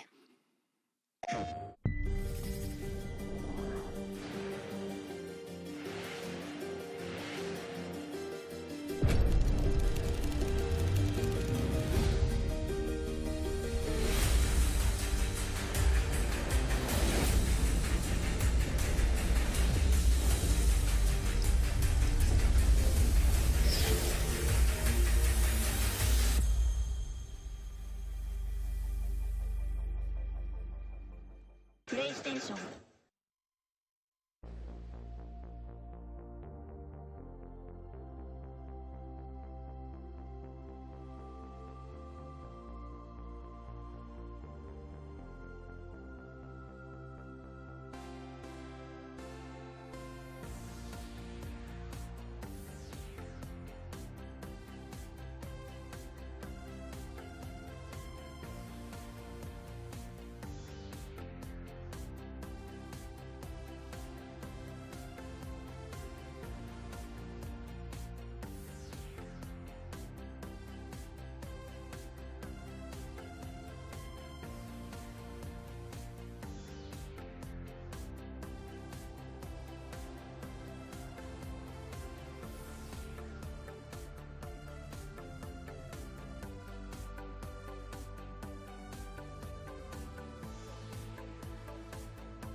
Welcome back to the Fortnite PlayStation Cup NA Build Finals. I mean, Jacob, I think I'm still shaking. I think I'm still speechless after what we just saw in game number 2.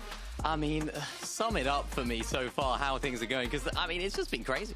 I mean, to me, it's just the opportunist world here in this solo competition. For the players, you see them getting a high number of eliminations, but they're not the ones really making it too far in these tournaments. It's the ones that are just taking opportunity as they arise, the ones that have shown the most flexibility and the overall ability to adapt in this competition, which is huge. Like the excerpt in that last game, adapted on the fly, using that rocket ramp, getting towards the top, pushing Chubbs back into the zone, and then taking him out overall to steal away that game when Chubbs looked like he was honestly in complete control.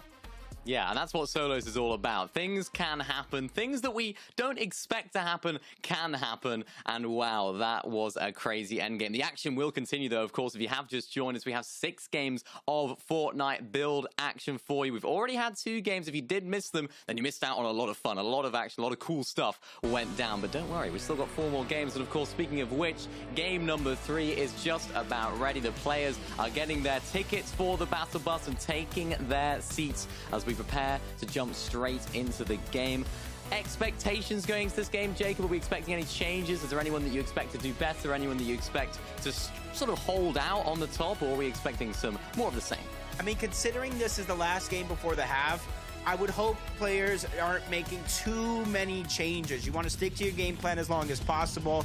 Maybe ask me again after this game as we end into the second half of the tournament, game 4, 5, and 6. But as of now, it's not too big of a point gap. 47 points for first place, all the way down to, if you kind of look at 50th place, is 8 points. And you could have one pop-off game, and that puts you in the conversation as a possible player to take it all at the end of the day. So in my opinion, don't change up too much. Wait it out, play it out. You practiced up until this point and see what that gets you. Yeah, 100%. Stick to your guns for now. Go into plan B, plan C, maybe plan D later on down the line. But for Chubbs, a player that you have to think should have closed out that last game with a victory if it wasn't for experts. Fantastic, ingenious play at the end. But a solid game, a solid start, if you like, to their tournament, because of course, sitting on 27 points, they would have got a lot, if not all of those points from that very last game.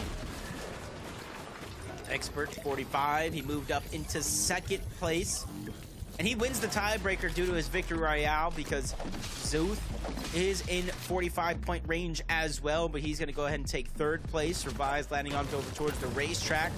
We've seen a lot of success in the racetrack's history. Doesn't matter the mode, so if you can kind of give yourself a good start, you get nice metal. There's a lot of brick around. All the materials you can get and more.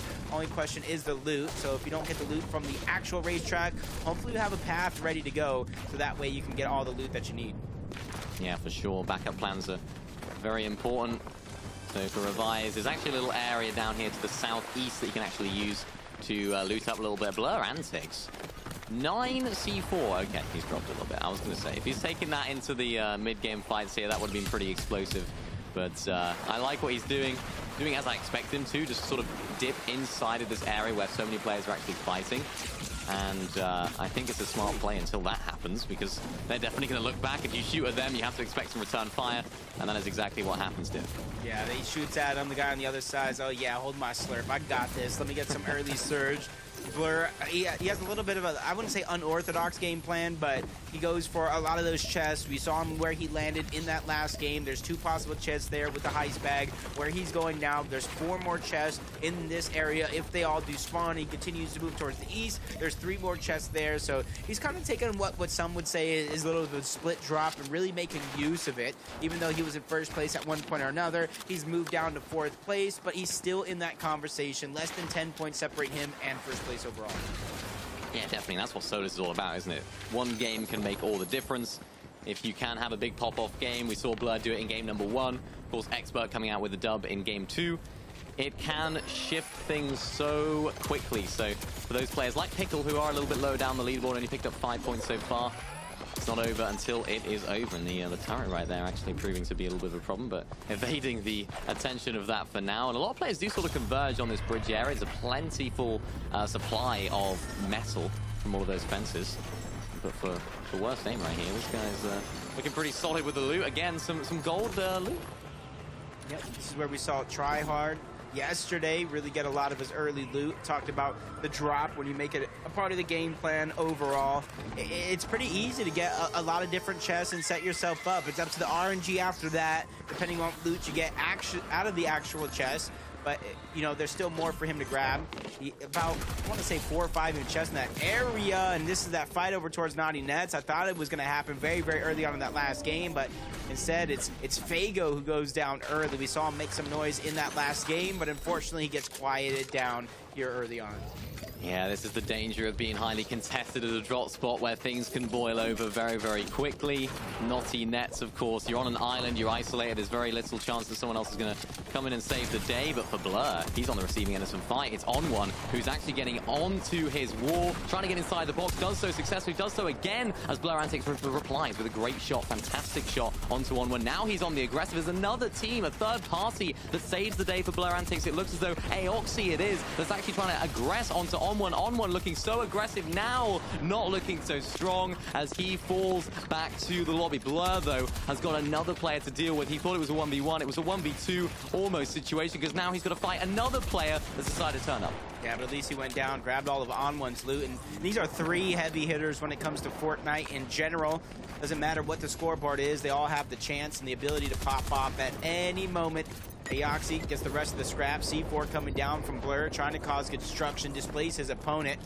Aoxy looking like he was going to threat to build up just a little bit. Blur Antic tries to beat him to the punch, and it does even look like he's just trying to disengage. The longer this fight goes, a lot of those teams from Relentless Retreat will begin to rotate in that direction. So even though Blur and Aoxy have each other's locked in their line of sight, it's like third player slowly but surely trying to follow up and third party this whole thing.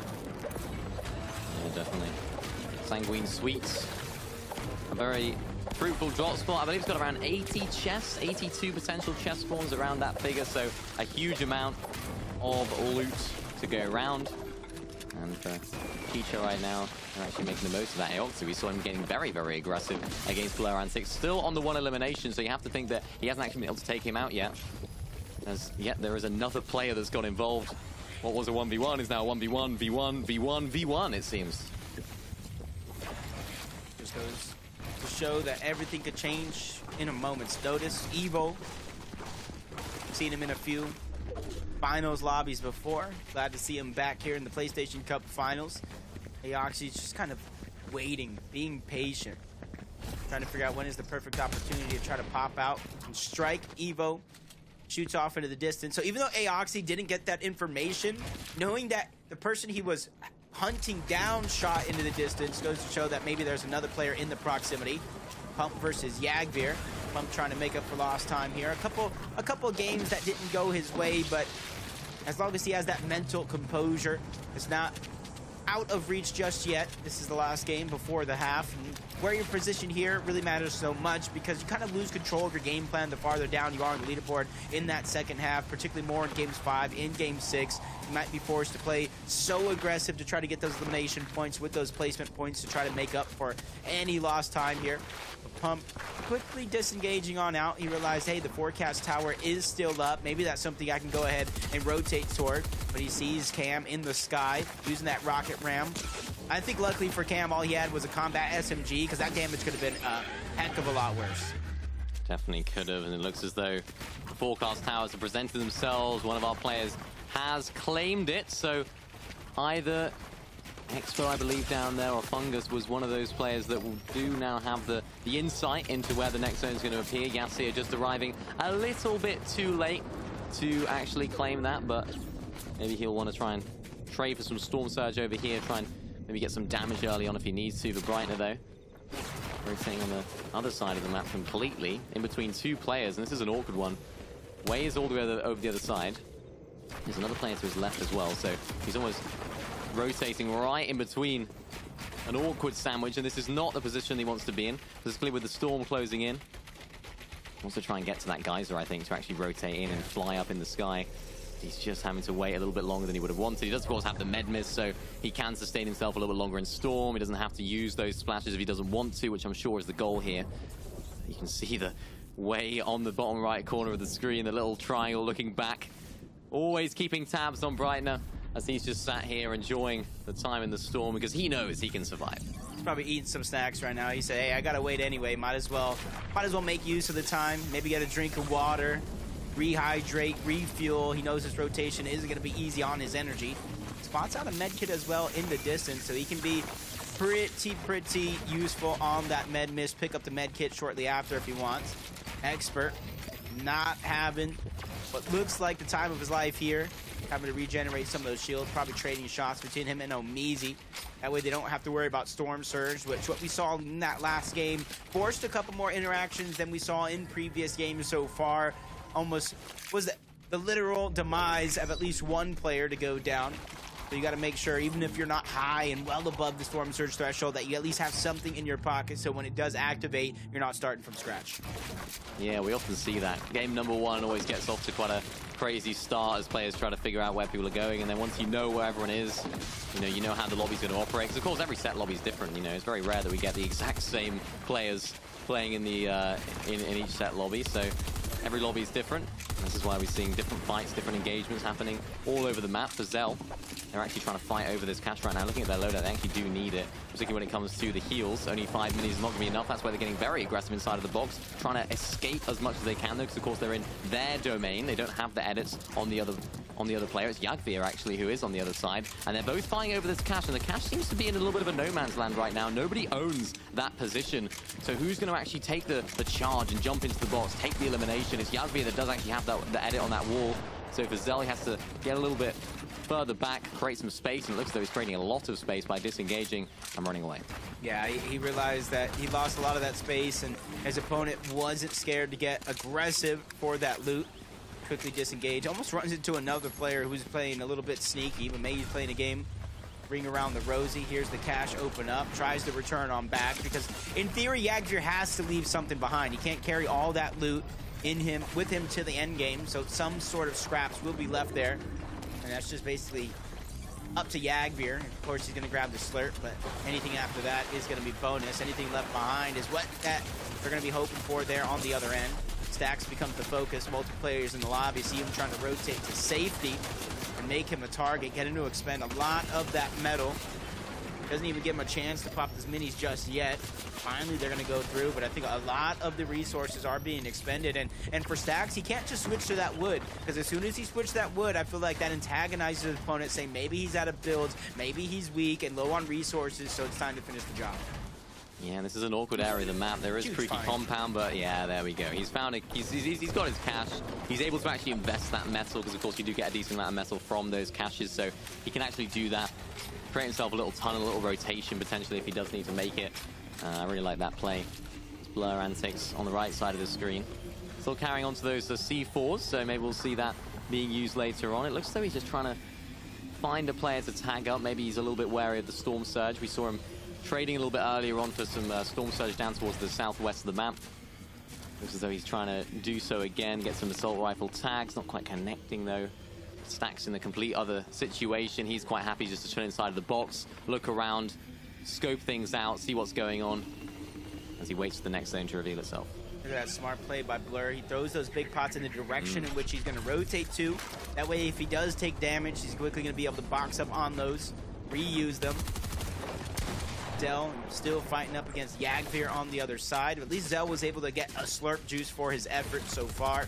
So at least he's not leaving with nothing. And then a double slots taken up by minis. Something is better than nothing, better than kind of leaving it empty, would you say? And now he has the chance with a med miss there. He could trade one of those out. And then he has a little bit of everything. He has the slurps, he has the minis, he has the med miss.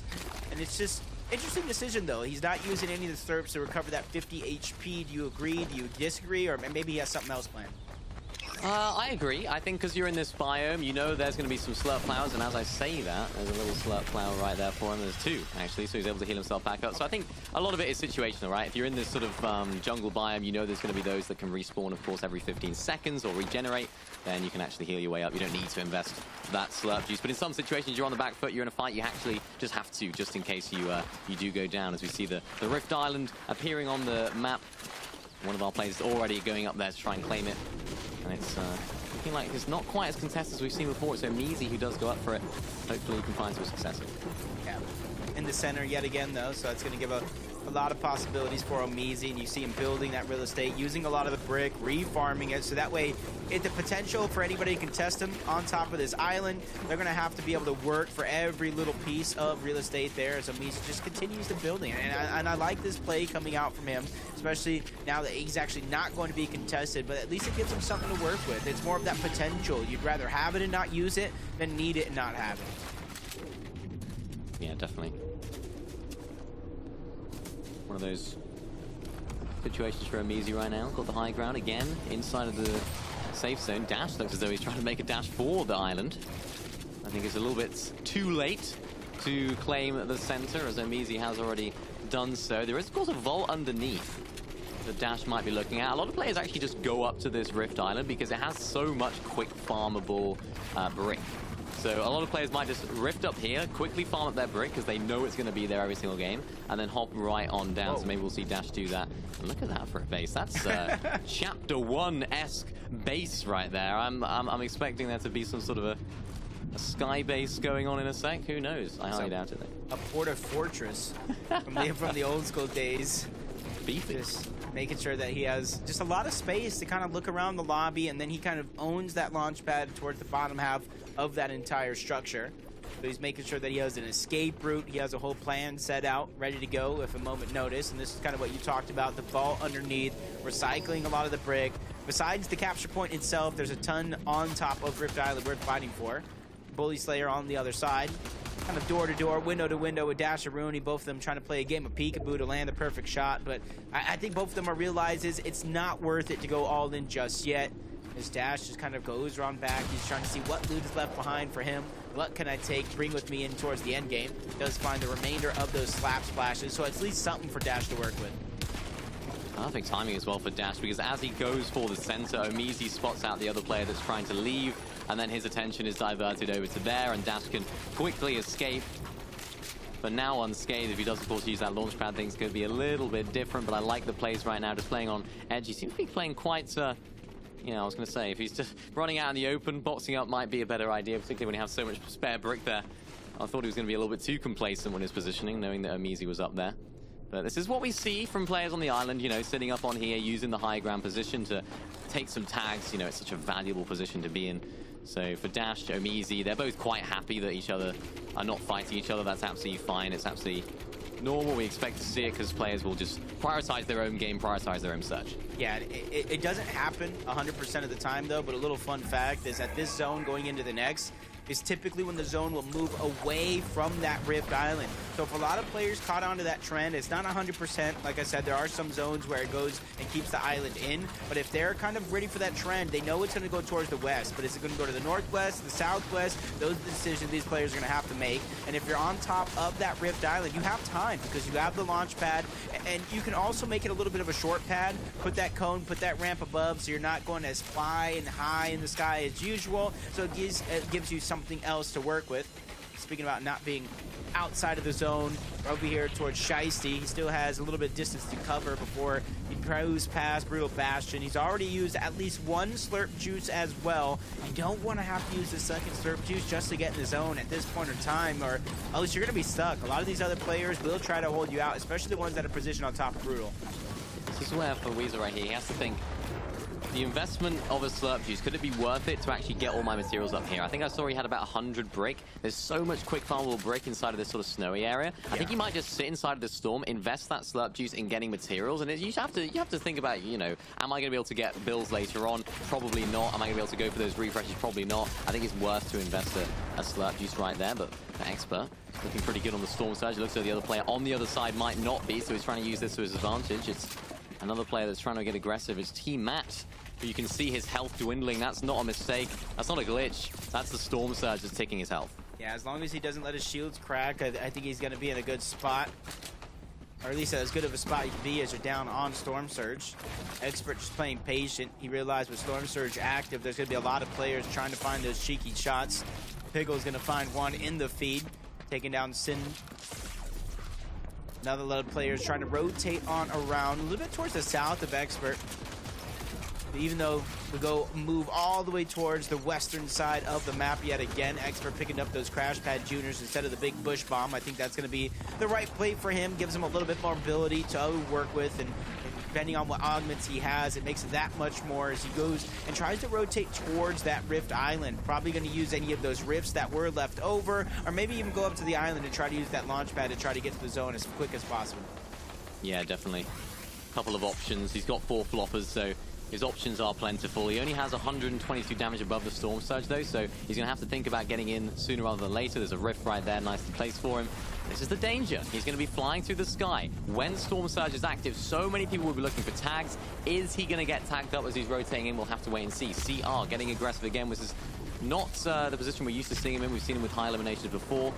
None in this game so far. Really struggling on the rotation. Look at that on the bottom right of the screen. So many players on the south side of the zone. Luckily for all of them, it does pull back towards that side, but this is a really, really difficult rotation, especially when there's a player trying to jump in your box as well. For CR, he really has to make a move here, otherwise he could get caught out. Yeah, going into this game, he was in first place position by 2 points. Obviously, eliminations up until this point can really jump around that leaderboard in terms of who's where. But as long as he's able to stay consistent, he's gotten the top 3. He's definitely gotten a top position so far. He's gotten at least 9 eliminations through the course of the 3 games up until this point. It's just looking a little worrisome here as the zone is beginning to pull away. He doesn't have any HP to regain, so a refresh, something like that, is going to be a must as he's getting tagged up and shot up from all directions, fresh out of builds, forced to drop down low, trying to find anything to work with, a nook, a candy, a crevice, but he continues to be the target of multiple players here, and as he finally drops down towards the low ground, he goes down altogether. That's Evo who finishes that job, but we know that he was a chambo, so Evo didn't get much for that.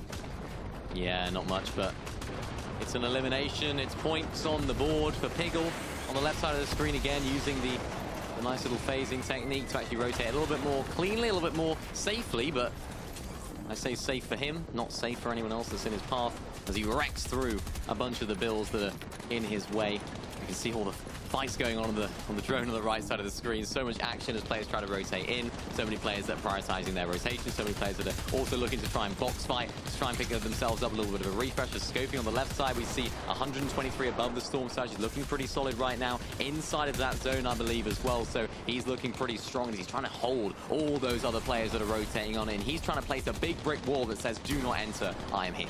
Yeah, this is going to be big for Scoffing an opportunity, starting at about, I think, like 20th place or so, maybe a little bit outside of the 20th place, 25th overall. He just has to be able to hold on to his position. Looking healthy as well, as you see here. Spots an enemy back towards the outside of zone. That's Swexy, tries to make him a target. Continues to put that pressure down with the combat SMG, trying to, at least at the very minimum, forced to expend a lot of the resources and builds. Pulls out the C4 as well, trying to have everything come crashing down. He drops down at least 1 layer, but out of the line of sight for Yasir, so he's not going to be able to finish the job there. But 40 points so far, 2 eliminations. He's gotten the ball rolling, looking healthy in terms of materials. Yasir has been consistent through the past 2 games and looking to make it 3 in a row. Yeah, let's hope so for him. Looks like he's pulled zone as well in his sort of area, so that's really, really beneficial for him. It's definitely going to be a value for him. He can try to hold everyone else that's coming through. Grimes we see on the left side of the screen as well. We go back with Yasir. He's just trying to claim this side of the zone. He's going to be very, very careful of all those rocket rams that are going to be coming in, because he has to keep an eye out. Luckily, he's in fully built metal at the moment, which the rocket rams cannot break through as of right now. So he is safe and sound in a good position as we see all those rocket rams coming through. We see all the players on the right side of the screen flying up into the sky, trying to make it into the zone as quickly and efficiently as possible. It stacks on the left side. We see him trying to make a rotation. Really, really good loot. Really, really good heals as well. I expect him to make it far because he still has plenty of materials as well, as he does get almost looked at on that rotation. Will the ice be the option for him? Will he have to slide around to get into the next zone? He tries to get inside of a box, get looked at by so many players as well. He has to be very, very careful with how he approaches this, because he could become the target of a refresh. Yeah, but luckily for him, not only has those slurp juices, but the exotic slap splashes as well. Just 2. That's all he needs is 2 out of the 6 that he has. That'll get him up to 200 effective shield and HP, but he knows multiple players are waiting around every one of these corners as he finally figures out a second here to stabilize himself, rethink his strategy going into the next rotation. at least a good majority of the zone has pulled it on their side of the map. So that means it's going to be tough. Everybody's going to have to rotate together. And if somebody kind of slips up on those fundamentals, they are going to be receiving a whole lot of hurt. Yeah, that's what it's all about. Fundamentals, endgame, applying previous knowledge to how you're going to approach each endgame. But each game is different. So for Yasir right now, he's trying to look at how to approach this fight. And that's the danger. That is the difficulty with all these rocket rounds being in the game, because you can get shot out the way right now, all the way up in the sky. Has got just a slither of shield, but he's going to use it to his advantage. I think he's going to be able to pop down and pop those minis. Looking pretty strong on the front side as well, but he has to be careful again. And that is why so many players will be looking to claim that same position and wreck through so many builds on the front side of the zone. You can see them flying, soaring through the sky on the right side of the screen as Way now has to build his way in and use the old-fashioned method, running in with legs. You can see everybody kind of waiting to this portion of the game, the moving zones, to really utilize those rocket rounds, because they realize as everybody else is rotating, that doesn't leave a ton of time for them to kind of focus up and make them a target. Yasir's just trying to hold on as much of the high ground as possible. You see all that madness that is on the low ground, but he gets tossed and displayed. Luckily for the Crash Pad Jr., he doesn't take fall damage, but he goes down altogether. Kontar's going to be the one to take him out. Scoffing goes down as well. Staxaruni still finding a way to show some consistency, even though he did use his last slurp juice that made sure that he's going to rotate and not take too much damage along the way. Z-Way's doing the same thing, but he almost runs out of resources, just the bare minimum left, so he's forced to use that rocket ramp to continue his rotation. Yeah, a little bit of a panic rocket ram right there. He realized that he had no builds in his way. And look at this, going for the high ground play, going to the front side of zone. Only a limited amount of materials, though, so he has to make this med miss count. He has to make sure that he can actually ensure that he can continue this domination in this end game. For Chubbs, though, we saw him lose out in game number 2. Can he come out on top in this particular game? Gets a beautiful elimination right there onto Hyrax. 42 builds for him. He's looking pretty good. He's looking pretty sustained as Grimes decides to chop out the whole of the high ground, goes straight onto the front side of zone, claims that wall. Can he get the shot off? No, he doesn't want to. 7 builds to his name on the front side of zone, does go for the shot, but gets met with a rocket ram to the face. Yeah, immediately gets taken down by Grims. Into the top 7 we go. This is where a lot of those placement points for your efforts start to click in. Even if you get a top 2, that's at least something. Kontar gets taken out. Staxaruni still on a roll. 5 eliminations so far. Becomes the target of the high ground. That's Expo for now, but Stax is ready for the challenge. Pulls out the rocket ram, letting everything hang loose. Even some fall damage going down,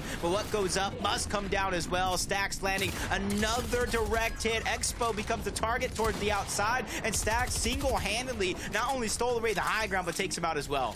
He's only got 5 builds, so he's going to be very careful. No heals to heal himself back up. He gets forced all the way back down. Logic is the result of that as well. He's on the receiving end, and Stax goes down to the Storm. Unfortunate for him now, so the Logic has to have a little bit of a say in this end game. Don't key slightly up on high ground. 3 builds against Logic, 0. And unfortunately for Logic, it will not end in happiness, as Don't Key Slightly drops down from the top to pick up the victory royale. What a fantastic end to that game. Both players having no builds there at the end, Jacob. Yeah, it just goes to show that all the madness that we saw, the different elevations of the natural terrain, and then the late usage of the rocket ram, displacing a lot of these players, even getting them forced to use their build just to protect themselves, even if they weren't in zone, really made the difference. But I only saw a handful of players that were in the last top 10 making it to this top 10 as well. So that leaderboard has to begin to jumble yet again, as that was game 3. That was the last chance before the half, and one of the last chances to control your own destiny.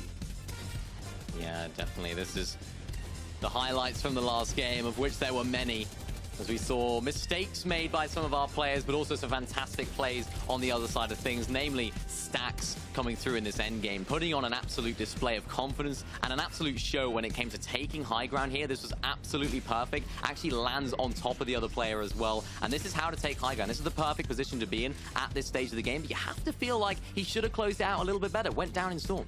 Yeah, it was unfortunate that, you know, he didn't have any heals to really bring himself back up, which kind of gave away that one to the last 2 opponents. And you saw Don't Key Slightly dropping down, finishing the job. Maybe even knew his opponents was out of builds because he didn't try to go ahead and stretch forward. But 67 points for Staxaruni. These are the overall standings. So Stax has now stolen away that first place.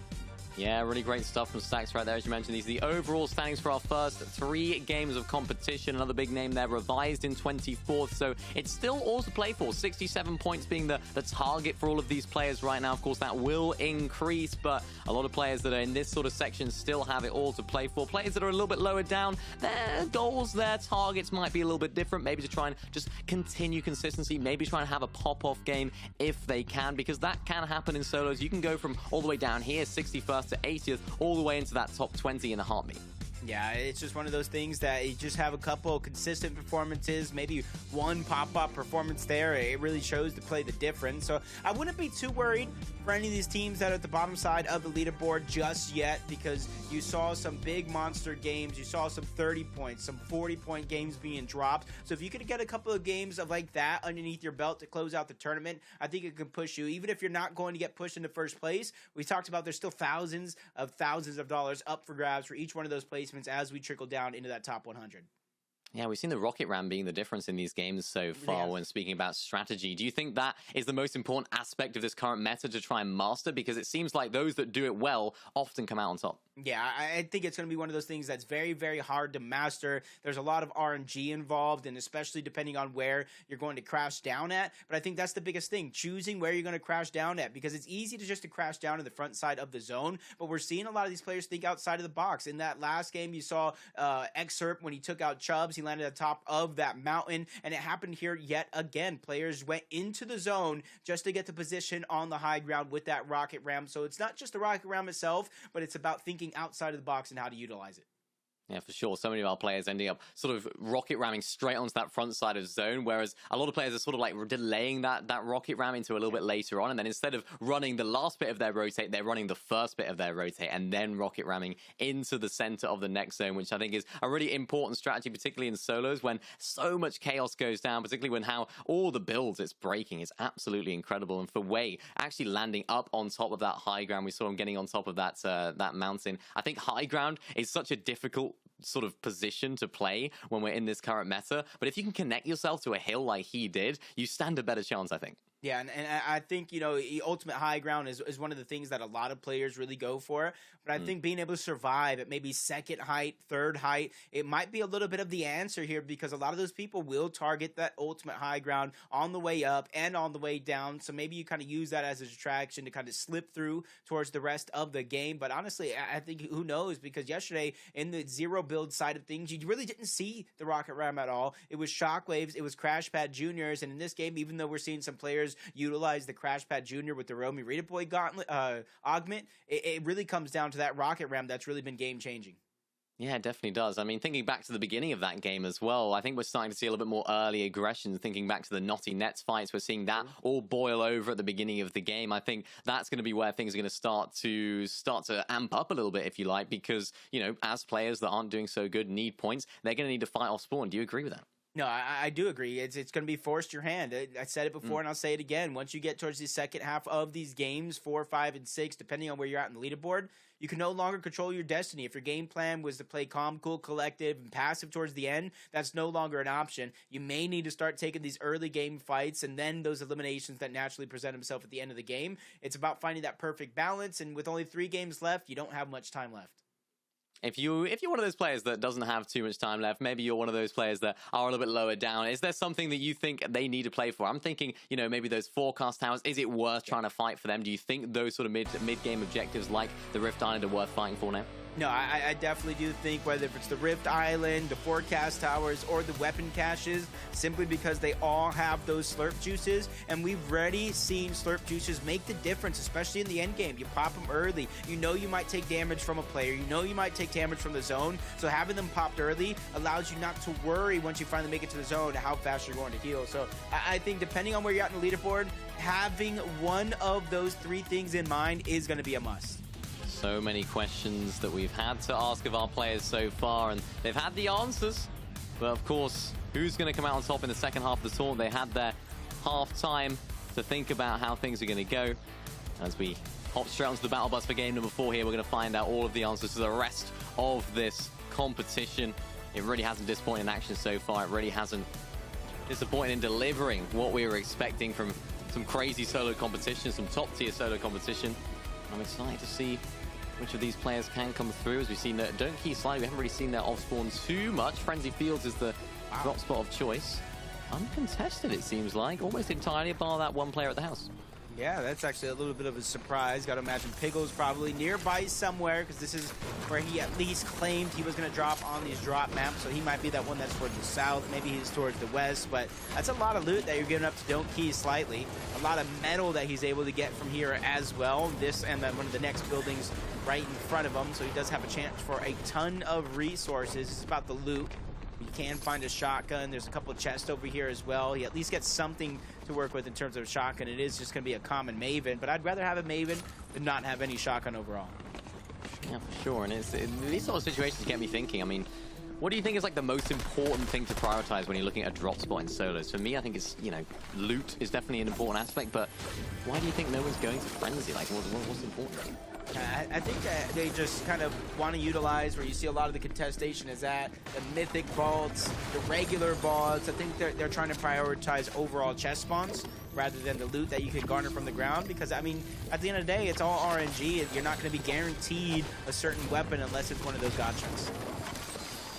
For sure, as we see Chubbs sat inside of Shady Stilts, their drop spot of choice. You can see, if you're wondering why the name of Shady Stilts in yellow, you actually get some drones that can actually drop some loot here. It's one of the sort of upgraded special POIs. There's, I believe, 3 potentially per game.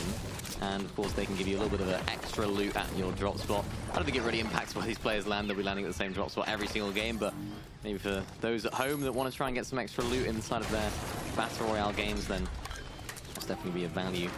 But for Elius, the player inside of Sanguine Suites, one of, I believe, 6 landing in this drop spot, 5 or 6 ending up going here. It's a bit of a mess sometimes when things do start to go crazy, and this is what we were talking about earlier. When it comes down to now or never, things can start to go crazy, players can start to fight when they might have not been before, and this is exactly what's happening. Chubb's getting pushed and getting W key by another player. This is a really awkward situation, particularly in these buildings, because it's really, really difficult to traverse them as the other player gets aggressive. Yeah, he has some heals here to get himself up to shape, but he doesn't have the time. Like you said, Expo just chasing him down like a dog who wants his bone. He buried him in the backyard, sent him back to the next lobby. For Expo, that's also a big boost of confidence, because now you have a little bit more freedom towards Shady Stilts. And then there's another fight going down right to the east of where he's located, and he immediately tries to turn in that direction. That was Hyrax, who got taken down by Jake. Probably sees it in the elimination feed, and then now he slows his roll, knowing, I don't want to take a risk there. I don't want to take him out. I'm just going to go ahead and continue with my game. Exo Evil right here. Picking up that Mythic, and oh my goodness, is there a player sat outside of the vault door? I think I just saw someone. No, it's an NPC. Okay. Oh, gosh. I got myself worried for him right there for a sec. I thought it was a player. I think I've done that too many times. I've thought that the NPCs are actual players sometimes, and I get too scared to be players. Yeah, you're not the only one calling out to my team. Yo, I need help. I need help. They come and help me. Like, and I was just kidding. It was just a joke. And then in my head, that wasn't a joke. I was actually worried. You can kind of see already Josh into another fight. He had some early game action in that last game. He did come out on top this time around. He does slow his roll just a little bit. At the very minimum, at least he has a lot of loot to work with. Especially when it comes to the heals, he can get his big pot back up. It's the shotgun shots as this one does continue. He just starts to fire off shots, not hitting full spreads. That's where it's going to be a little bit of worry. But Josh versus Ian on the other side, trying to play very, very wisely. Not just trying to bulldoze into the box. He's trying to play that smart game, use his brain instead of just his brawn. Yeah, for sure. Trying to play smartly, particularly with some other players lurking in the close vicinity. For Josh, I like this play. Sort of in this similar sort of area to a lot of other players. And this is actually one of those hills that has one of those gliding features outside of it. So some players will box up on top of these and then get their Storm Surge damage and then glide on out. Of course, in a lobby of this caliber with the players of this incredible standard and aim potential, we don't often see it happen because, of course, as quickly as you can say, fly in the air, you could be back to the lobby. So for Stacks, he's on the other side of the map, just opting to keep his feet on ground. Smart play. I think that's something that comes with experience. Probably getting beamed out of the lobby more times than not.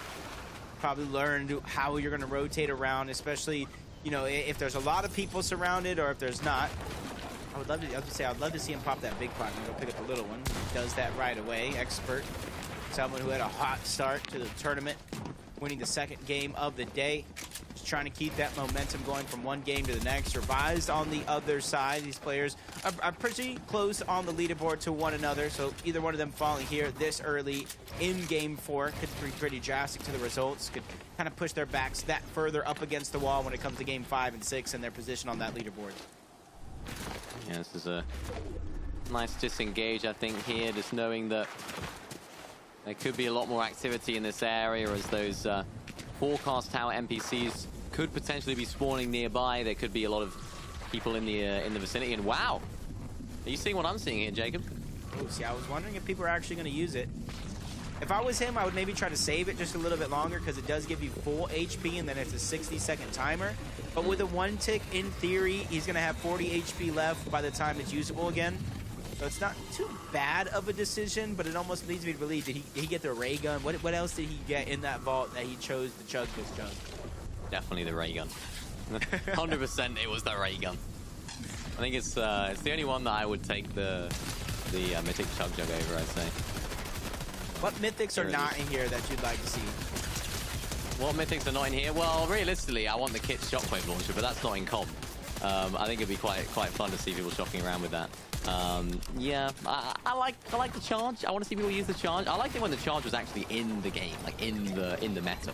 I'm a fan of the charge shotgun, even if my gameplay sometimes with it doesn't show that. It's a cool weapon to use, and yeah, I like it. What about you? I mean, besides the MK, I'm trying to think what other mythics have been in the game before, but I think you hit on some of the top 3, from the Alpha to the Charge, the Kits Launcher. But I think that would be a nice trifecta, getting one of each of those into the vault. But obviously, like you said, Kits Launcher not in competitive. I think maybe we put Shockwaves, some sort of like legendary Shockwave, maybe the legendary Kinetic Blade. Something like that. Ooh, okay. Legendary kinetic blade. Legendary mech that has hammers attached to each one. No. the mech.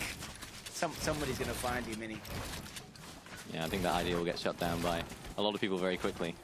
But for Piggle, actually able to pick up the forecast tower and, of course, claim it. So, looking pretty strong. And that's going to be something we're going to keep an eye on throughout the rest of this game, I think. If we see Piggle set up in a position that you're thinking, hey, why is he over there? We know that he, of course, knows where that next zone is going to be. So it almost gives a little bit of context as to why he's there. Yeah, we saw the leaderboard before this game started. Stax Rooney was in first with 67 points. In perspective, Piggle is in 7th, losing that tiebreaker to Excerpt, who has a win on the day.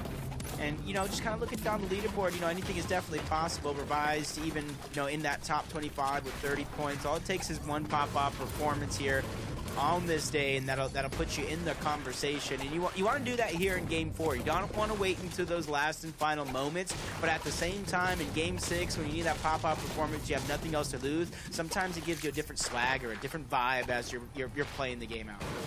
Yeah, definitely.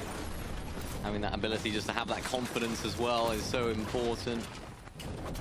Piggle, I'm sure he'll be feeling that with that forecast tower buff.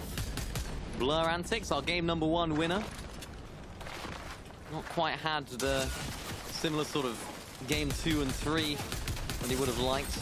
Now game 4, a chance for redemption, but no, as I say that, Aoxy shuts down any possible redemption arc for Blur Antics in game number 4 here. He's going to be resorting to game number 5 to make something happen of any sort. And wow, actually finding his combat cache. I think that's what that fight was all about. Both of them going for the same cache. And of course, if you don't know how the combat caches work, you're actually matched up against another player for that cache. So it's a 1v1 per cache. And it looks as though in this particular 1v1, Aoxy is the one that comes out on top. See Juicy slowly but surely trying to close this distance. He probably heard some of this commotion going down. He's just trying to be like that nosy neighbor coming on over saying, what are you guys doing over here? And I think soon he's going to realize that Aoxy's just trying to go for the weapon cache. He's going to get there just in time to hear it open. On the other side, Dorito getting stuck up on Luz. Might even know that somebody is going to be nearby, but now the full position is going to be given away. But Dorito is one of the players that isn't scared of a fight. He's not going to be one of the first ones to back down. You see him trying to hold his position, just farm up a little bit more, forcing his opponent to disengage. And this is a big moment for Elu's. 7 points so far. He needs a pop-off performance. He needs at least 20, 25 points to this game. So that way he doesn't make it hard on himself going into game 5, going into game 6. Yeah, making sure that you can get as much points as you can on the board is important. Stacks, though, I just saw in the feed, I don't know if you saw it there, Jacob, he went down. So our first place player is actually down and out of game number 4. It seems to happen so often, so many of our top players going down early. And as we were saying, you need to make sure that this game is good to ensure that you don't leave it all to the last minute, like leaving homework to a Sunday night.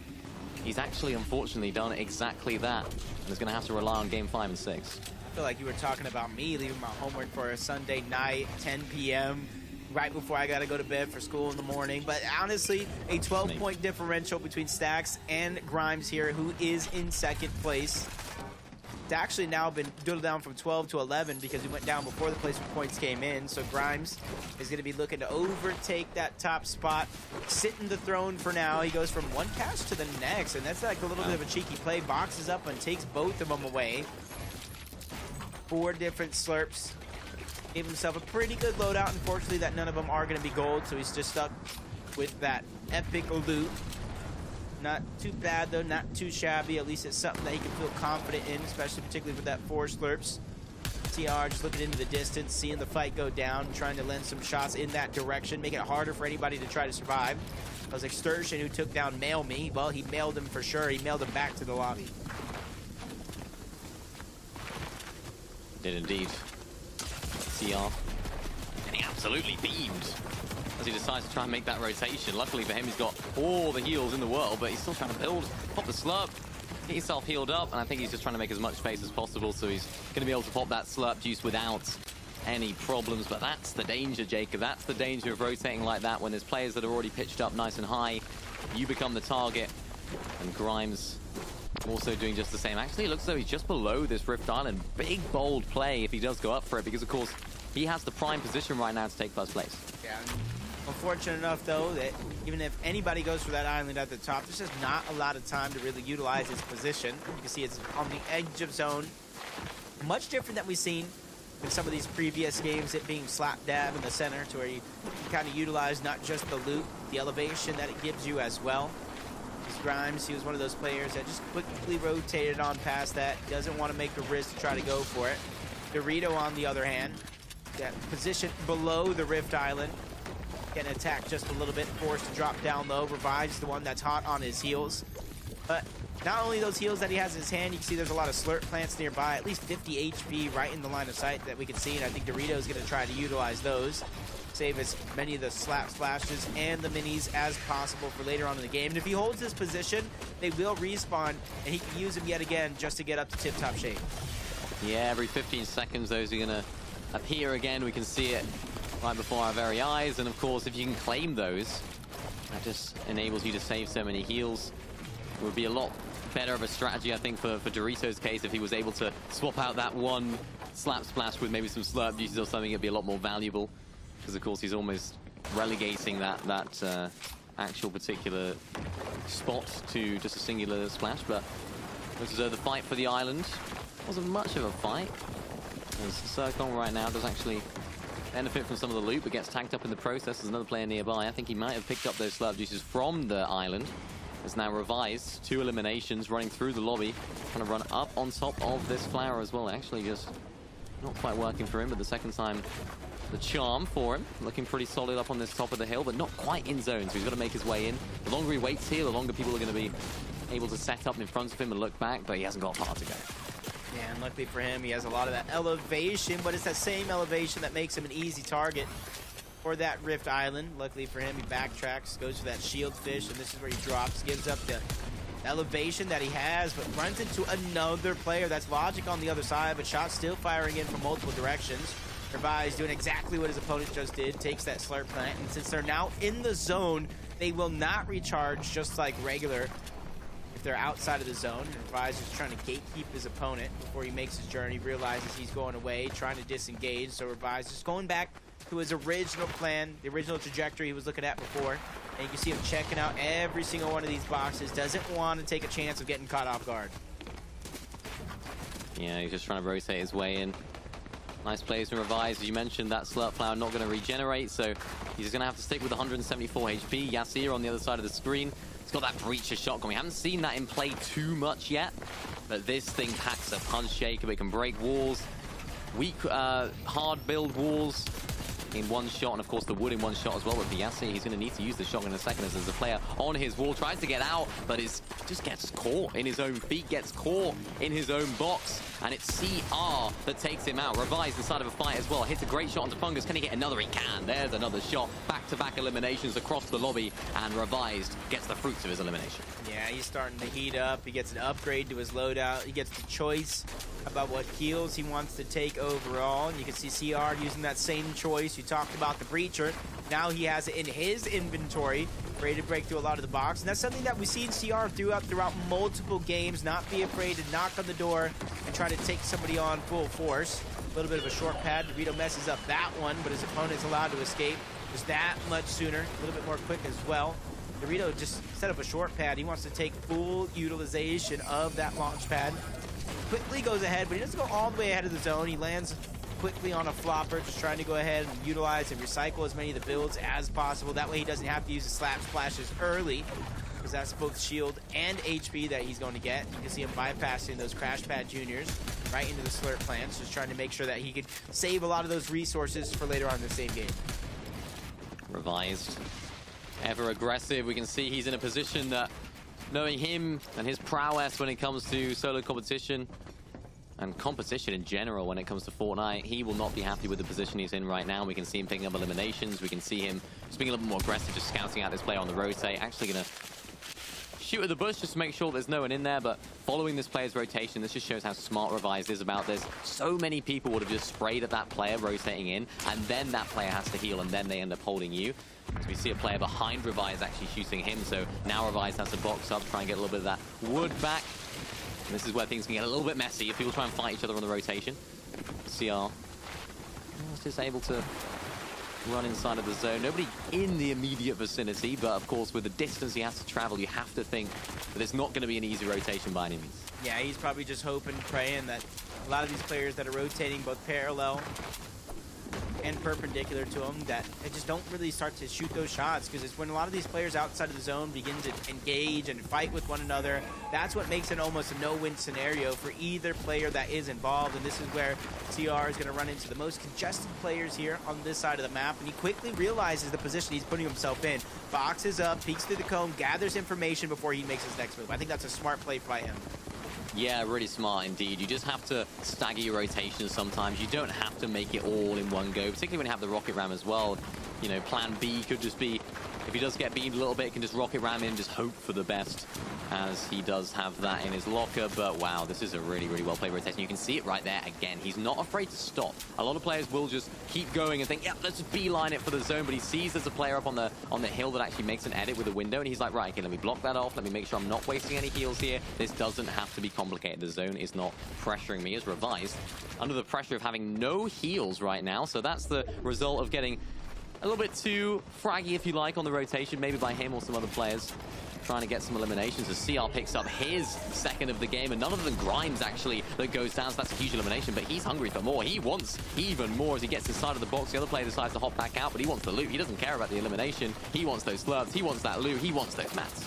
Yeah, that's very, very important for CR, and I like the way he's playing careful at the same time. Not afraid to go into the boxes, but just as quick as he's going in, he's exiting out, building himself a new home to kind of find some safety. But as soon as the zone pulls, he goes back to what got him here, peeking through the cones, gathering information.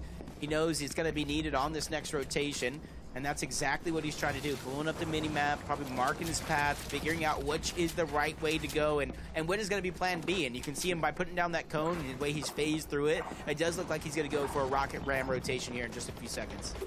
Yeah, looking at the zone as well, there's so many people on that side, the congested side, so I think this is the perfect time to use a rocket ram when the max pull is on the other side, onto the dead side of the zone, because you know that everyone else has to do it too, everyone else has to make a rotation, so all these players in the lobby are smart, they're not going to be playing to try and eliminate players on this rotation, or at least you'd hope, so he can actually safely use that, and particularly when there's so many builds inside of Mega City and so many buildings to have some cover from. This is looking like a really solid rotation for Piggle, though.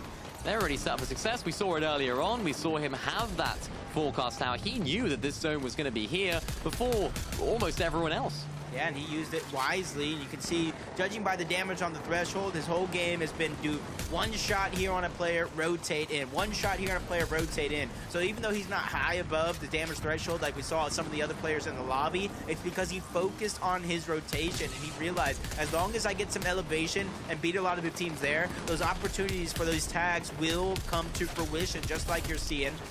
A lot of opportunity here.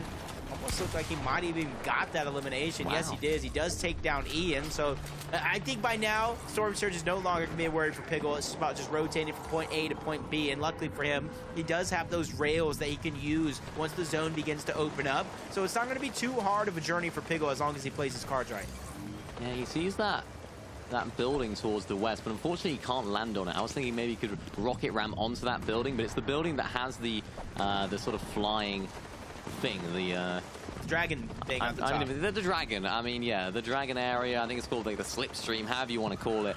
You can't actually land on top of that, so maybe he might use that to his advantage, or actually he might be turned off at this stage, actually thinking about it. So I believe at 5th zone that is turned off, so maybe he is actually able to land on top of that building. Just literally thinking out loud right now as to how he could rotate this, but of course that's for him to decide in just a second. For Revive, it looks as though he has picked up some heals now in the form of 1 mini, so he's going to have to try and pick up a refresh sooner rather than later. 31 builds as well, and that's the danger of trying to get a little bit too aggressive in this mid-game, Jacob. You can be left with nothing when it comes down to it. Yeah, and on the other side, well, Piggle's smooth sailing. Somebody crashes into a Rise. Nice shots, gets that elimination on the Poyo. That's the same Poyo I think it is. That might even be our global champion participant that Piggle just took out. Let him know, doesn't matter what accolades that you may or may not have underneath your belt, you're going to have to go through me. And this is actually a great rotation coming out. Not very many people are going to be trying to look upwards to try to see what's going on. And he catches himself on the edge of the building. I know you're debating, do you go on top? Did it turn off? Well, he doesn't have to worry. He gets himself a nice penthouse at the top and builds himself more real estate to work with. Yeah, this is perfect stuff. There's another player thinking the exact same thing. That's the thing when you have a lobby full of geniuses, everyone is thinking about the same idea. Now it pulls all the way back up to the north, so Piggle's not going to be able to use this building in particular to rotate. I hope he does notice that it has turned off. Of course, he does have that rocket ram, so he can... Oh, it hasn't turned off, so this one doesn't turn off. Interesting. I know there's a lot of other ones around the map, the slipstreams that will. So this one, yeah, I thought it did 100%. So... This could be a rotation for him, quite frankly. He could use this really easily. A free and safe rotation for the most part. And then he has the option, because he doesn't have to use his rocket ram, he can use it as a get-out-of-jail-free card to push comes to shove. He can just wait, put some shots onto these players, even though he doesn't necessarily need it. He just wants to make their job that much harder. But Revive out of nowhere ends up in the same box as Dorito, and he eats him up quickly for lunch. Beautiful stuff from Revive. I talked about him needing a refresh, and who better than Revive to find himself a refresh right there. Absolutely perfect stuff for CR. He's actually using a rocket ram to try and get to the front side of the zone. He's looking for a refresh of his own. He's got 12 builds. He's of course got that breacher shotgun, so he can get right involved, and involved he does. A perfect refresh. There's some slurp juices on that body as well if he can try and find them without getting absolutely destroyed by all of those rocket rams. And look at the refresh that he's managed to get on that right side of the street. Huge stuff from him. Piggle, though, is stuck in the storm. He just went back in the zone. He played his cards right yet again. And these are those unorthodox plays that I'm talking about. He gets another elimination onto Nawson. Huge plays by Piggle. Every one of these points are going to be earned by him, because it's the decisions that's really setting himself apart from everybody else in the lobby. And because he has that rocket ram, he has the safety knowing if anybody shoots him down, that I'm going to be able to catch myself on the way down. And since he's so high up as well, Mini, he doesn't have to worry about anybody rocket ramming him down as well. Another elimination. He's looking down. Everyone looks like ants from up here, and he's finding eliminations left, right, and center. This is the meta when it comes to high ground this season. If you can get yourself high enough, you can, of course, get avoiding all of the people down below, but unfortunately, the high ground party is ended early as he does get chopped down, but he'll be quite happy with that. He still has 63 bills, which at this stage of the game is not bad at all. He wants more, though. He wants another elimination. He gets shocked back into the storm, and other players like, what are you doing down here? You were a high ground player a moment ago. You are not allowed. They probably followed him all the way down, realizing he might not see this one coming, but not too much damage. Didn't fall too far into the zone.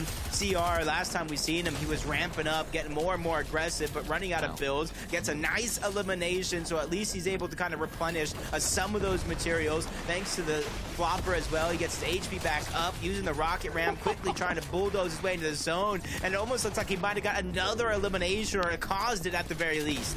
Yeah, fantastic stuff from CR. He's just looking to cause havoc as he's done all day. That Breacher's shotgun is doing just that. It looks as though he's got a decent amount of builds as well to play this mid-ground layer. It looks as though he's trying to find someone to pick up the next refresh. He's not afraid to hop inside of the box and afraid to do any damage because he knows that he can pack a punch with that shotgun. He's trying to do it, hops inside of the box. It's all manic going on the backside of zone. On1 is involved as well. It's CR back inside of the storm, can't quite make his way back in. What's going to happen in the end game? It's Piggle that gets taken out finally. It's CR that goes down as well. Of course, On1 is going on an absolute roll, and Dash falls down to On1. The On1 train continues to chug, and wow, what a fantastically played endgame. He was just on a roll and didn't look like stopping there, Jacob. 4 eliminations in that end game to win it. I was looking at the feed. I was like, man, he has the hat trick, and then he wins it overall. Those are the opportunistic plays that we're looking for. And Piggle as well, making it towards the very end of the game, using his brain more so than his brawn, finding those eliminations as they naturally presented itself.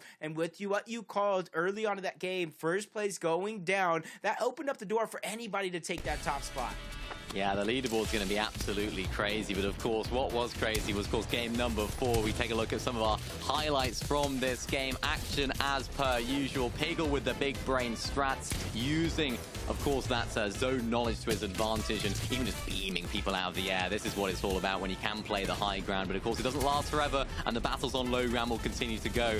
And CR, what a performance, just fragging out.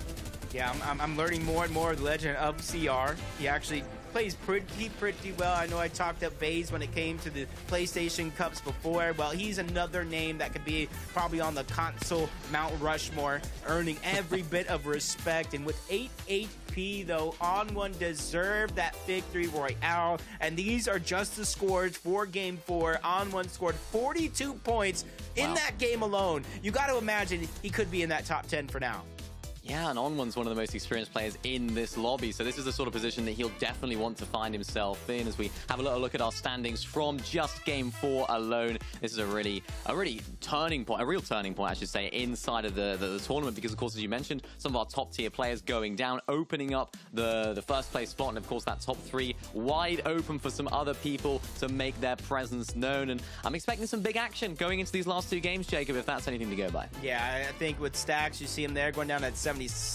You got Yasir going down at 64th. A lot of those players that we thought were going to be able to stay consistent throughout each and every one of these games slipped up in that Game 4. And much like yesterday, it's making for a great show, especially when we get into our final 2 games of the day.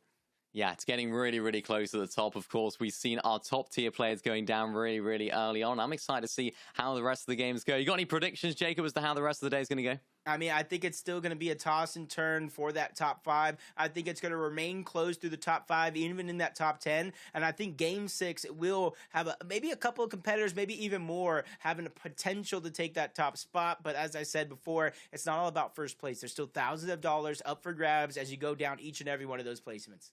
Yeah, so many storylines. I think that's what's most important for some of our players that are further down is you might not be playing for first place anymore. This is a sort of tournament. This is a sort of stage of the tournament where you have to think about, what am I actually playing for here? Is it going to be the top prize? Is it not? I think for those sort of players, you have to just play your own game, try and maybe switch up a few strategies here and there, but ultimately just try and play to your own storyline and try and make it as good as possible. Yeah, just play towards a goal at the end of the day. Say, hey, I may be in, let's just say 75th place. Well, I want to move up into a next couple of those brackets of those dollars, line my pockets with even more. So even though there's only 2 games left, even though some of these players might be towards the bottom of the leaderboard, it's still a perfect opportunity to make up for that lost time. Yeah, I mean, even in that end game right there, we saw Piggle, of course, going for that forecast out, and we see how vital that can be going into these end games. Absolutely crucial, because, of course, knowing where those zones are is absolutely crucial, isn't it? No, it definitely is. But with 2 games left on the day, I go ahead and ask you, is there any singular player that you're looking for to really make some noise that are not in the top 5 currently? I want to see Pump. I want to see Pump start to turn it up. You know, we haven't really seen too much from him yet. Your brother, as you've proclaimed at the beginning of the show. I'm expecting some big things from him. We haven't quite seen it. I think it's been a little bit difficult for him at Mega City, not quite making his presence known as we would have expected, and maybe being a little bit too aggressive when it comes down to fighting. So this is, a difficult situation for him. What about you? Yeah, I got to agree. Pump, I think on one, he buffed up 42 points in that last game. He has 44 overall, so it goes to show that it just takes one game to really make the difference here in this PlayStation Solo Build Cup. Yeah, this is what it's all about. PlayStation solo builds. It's been so exciting so far as well. It's been so many plays that I haven't really expected from a lot of these players that are coming through and actually surprising us. You know, I mean, Piggle going up on that high ground, even just knowing that the flying thing was actually going to work, of course, that slipstream. That was a genius play, actually saving that rocket ram as well. Yeah, he'd be able to kind of use it towards the end. I called it out that once he starts to build up, that the potential of somebody rocket ramming him towards the low ground is no longer going to be there, but shooting him down is, and it is what exactly happened, and he was able to catch himself with a rocket ram, use that to go to the front side of the zone, and secured a top placement again. So I'm, might be even looking at Piggle, but he's kind of in that top side of the leaderboard already. He's actually in first place. He has 80 points, and there's only 1 point differential between him and CR, who's at 79 points in second place. From there, the gap kind of does open up. 12 points from there, and then another 14 points after that. So I think in this last game, for the players that still have the potential to take that #1 spot, it's going to mean so much. You may not have to go ahead and take first in this game, but you have to keep yourself in that conversation. You really do. And this is where the conversation starts to come to a close, as we're beginning to enter the latter stage of this tournament. Of course, game number 5 is upon us. Game number 4 did not disappoint, as always. On one, going an absolute spree of eliminations at the end of the game. Game number 5 begins. This is a time for players to think about their strategy. Will we see some switch-ups on players that are a little bit lower down, or will we see some of our kings at the top of the leaderboard get dethroned as things can really shake up? We're going to find out right here in game number 5. What do you expect, Jacob? Do you expect players to start switching up things, or do you think... Yeah? 100% players are either going to switch up their drops, switch up their play style, get a little bit more aggressive. And it's honestly going to be a must, especially if you're maybe at the bottom of the leaderboard and you kind of have nothing to lose. You either, going to walk away with $100 or at least go down trying to get more. Yeah, that's definitely true.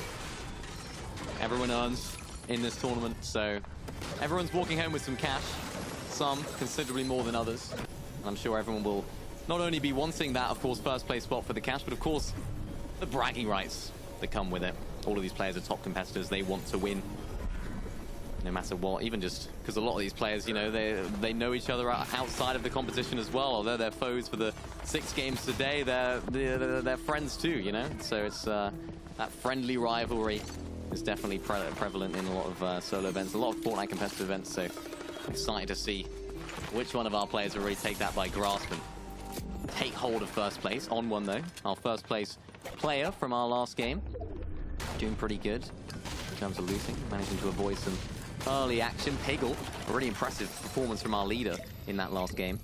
And this is actually the player that's landing at the Frenzy Fields house. We saw him actually claiming that forecast tower in the last game. I'm not quite sure if it spawned in this game. We usually get to see a sort of visual cue as to whether it's on the map from his gameplay perspective. Can't quite see it. Yep, there it is, just in the background. So he's going to be able to claim that again if he follows the same blueprint as last game, but that's the thing about these. They're so valuable. Is it worth going for at this stage, Jacob? Because he's in first place. I think it's definitely worth at least going in that direction. Going 4 is a whole nother story, depending on how you feel, depending on what information you gather as you inch closer and closer to the tower. But I think it's definitely worth at least adding into a part of your game plan. Same could be said for CR, but I don't think he had that same luck of the tower being over in his direction. So kind of like business as usual. As a jump on board stat, 67 points. He has tasted that top spot before. He went down early in that last game. It really costed him first place, but at least he's in the conversation. He's only 13 points down, not too far off. A big game here will put him right back into the conversation, or maybe even first. And then Dash is kind of one position below. You see the 67 to 63, 17 points down. And if anything goes and follows the trend of yesterday, I think one of our top players might misstep here. And if they do, it's going to make for an exciting Game 6. Absolutely. It's already incredibly tense. It's already incredibly close. And I think if you're Stax right now, you'll be quite happy with the way that last game played out, that some of the other top players didn't actually have that great of a game. So the deficit right now for him is only 13 points behind first place, and I'm sure that he's pretty happy with that. And of course, Dash on the screen right now, 63 points. As you mentioned, only one place behind Stax in 4th place right now. So just looking pretty strong. Grims, another one of our players that was, I believe, in 2nd place going into that last game, not quite having the best game either, so now sat in 5th place, but still a solid position to be in, with potential for both of these last 2 games to go well for him, and of course, maybe, just maybe, come out on top. Yeah, he's literally all over the spectrum here. He's out of 4th place, the game after 94th, and then at 5th place, and the game after at 59th. So if that trend does continue, he's due for a good game here, possibly top 5, top 10. He just has to play into his history up until this point. You can see he's just scavenging together a lot of loot towards the outskirts of Mega City before going inward. Finds his rocket ram, his tool of rotation. He knows he has more than enough HP. It's just about making sure that he has the builds to match and line up with the loot that he has. Sure. Also, only the Grey Infiltrator is not going to be the ideal shotgun of choice. Plenty of builds though, so if he does want to get a little bit fraggy at the beginning, he can do. Jagbir right there on the other side. We've seen him fighting this sort of area for a lot of today, and he looked at by so many different players, and Grimes just knows that, yeah, I need to try and get some Storm Surge tags. He's actually stuck in between 2 players right now, so maybe this could be the reason for him to try and disengage, get out of here, and just enjoy the non-crazy action off spawn, like we've seen from Mega City sometimes. But Grimes getting all the way back up on top. I like this play, making sure he's extra safe all the way up on top. Doesn't have to be down there, down below. He's got the penthouse view of the rest of the lobby now and can maybe look for some more Storm Surge tags. I just found myself a new hiding spot. Didn't even know that existed, to be able to hide up there. Maybe you edit the floor to where it's just one tile. You can wait for somebody to kind of creep up. Well, thank you, Grimes. Just teaching me something. That's what I love about Fortnite. I feel like there's always something to learn every single day, depending on who you're watching. I mean, even in that last game about that, the flying thing in the middle, you know, the slipstream. I didn't even know that didn't turn off. So the fact that I didn't even know if Piggle knew, if he did, that was actually genius. And that is part of the game. It's about adaptability. It's about learning every single game, because the zone is in a completely different spot in each and every game when it comes to end games. So you could, one game you could be in Mega City, the next you could be in Breakwater Bay. So knowing these little intricacies of each drop spot, even if you're not landing there, can prove to be absolutely vital when it comes to the end game. Grimes, though, looking pretty strong right now, all the way up on top of the buildings. Not quite sure about the Infiltrator. I think I'm #1 Infiltrator hater at the moment. I'm just not a fan of it, but he might be. He might suit his playstyle, and that's what Fortnite's all about. You have different guns, different weapons to suit different playstyles. Piggle sat outside of this forecast tower, just actually looking to try and claim it as soon as possible. It's actually going to appear, or the NPC is going to appear in 7 seconds, so he knows that. He's attacked him in the process. It's going to be really awkward for him. He's going to have to heal up and then try and attack the bots, but everyone else is also thinking the same. Yeah, you see Zell, the guy who landed a couple of those shots, building into the distance and trying to inch himself closer. As the forecast tower appeared, you almost see all of those arrows in the mini-map begin to turn directions, make it a little bit of a focus. Piggles is trying to box it up as close as he can, but because of the boss just spawned a little bit farther away than he expected between him and Zell, it's definitely going to be a risk to try to go over there, even if you do get the elimination, to try to get those slurps. Probably have to expend a lot of builds to make it a possibility. Stacks on the other side, just trying to make a rotation himself.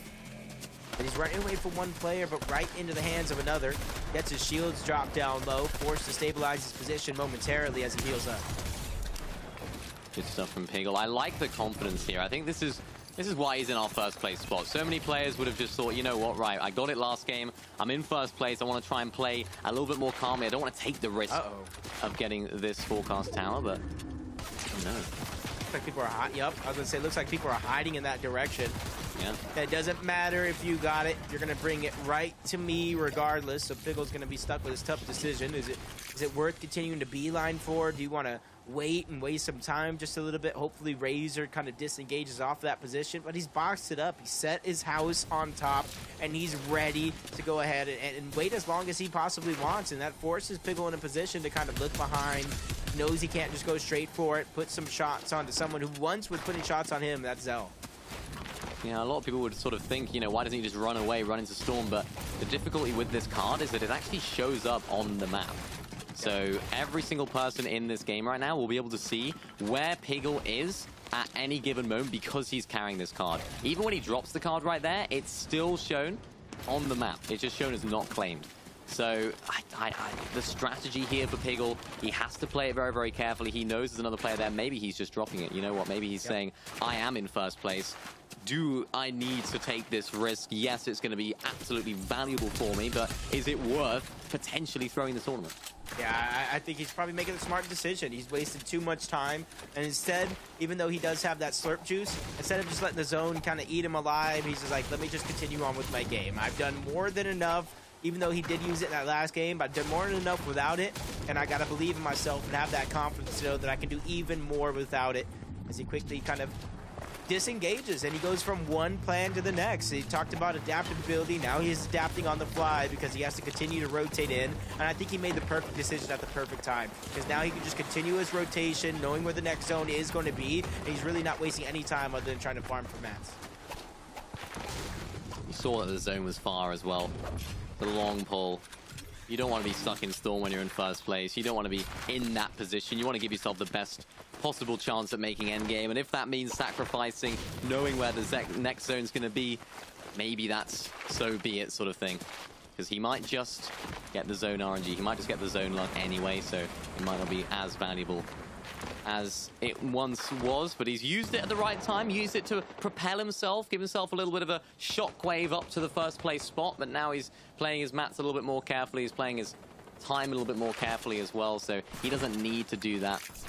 I think that's what we talk about so much, is that not only are these forecast towers and these Rift Islands good opportunities to pick up some loot, they're also a great way of actually getting yourself higher up in the leaderboard if you need it. It's another plan, it's another opportunity if you do find yourself in that situation.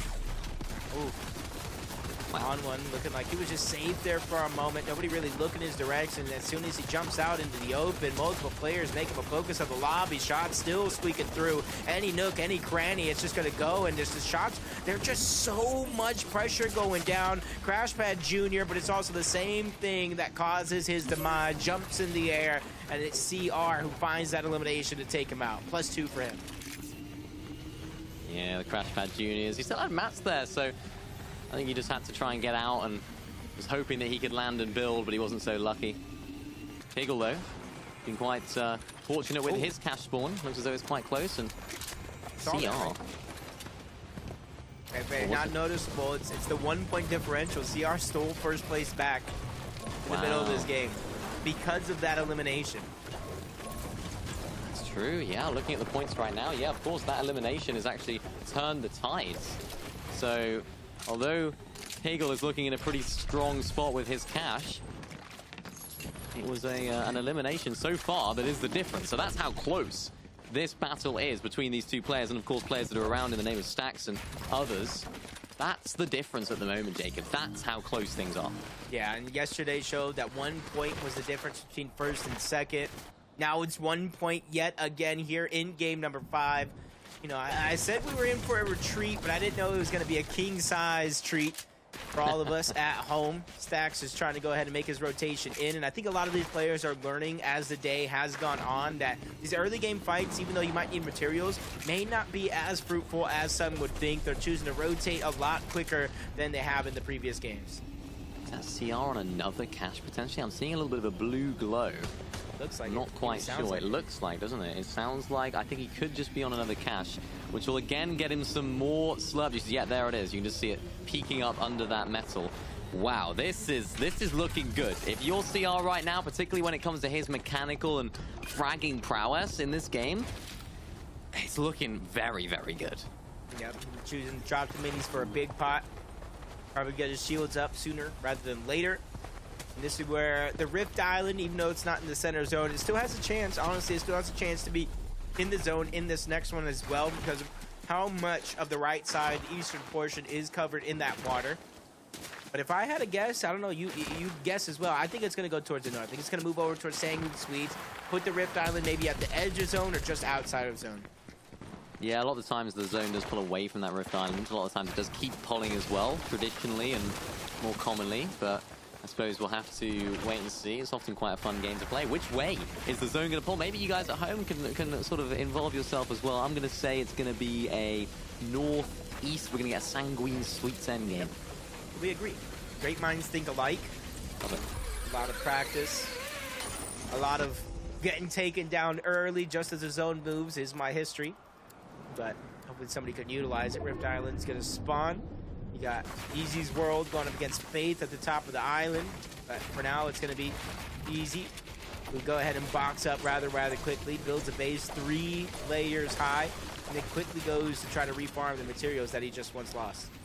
Yeah, this is the most important thing when you're fighting for this Rift Island. You want to try and claim this center box, this center cube, if you like, where that loot is actually going to spawn. Because if you have control over this, you actually fend off anyone else that might be trying to go for the loot. Because they think, you know, even if I can claim it just on the edge of the claim section, I'm not going to get the loot because he's already claimed that central area anyway. So pretty good stuff from Yeezy's right here. And it looks as though he's trying to fend off anyone that could be potentially rifting out. But no one's going to contest once they know that it's already been claimed. And he's actually able to get some more slurp juices to add to his inventory. Of course, to stay up here as well as we get to see where this next zone is going to pull. Will he be in the zone? We'll have to wait and see. Stacks also stacked up on those slurp juices. 4 in his inventory alongside a rocket ram, assault, or SMG I should say, and that Sharp 2 shotgun with some spare loot and a spare base as well, looking very, very strong indeed. We just seem to be going from POV to POV of absolutely stacked players, Jake.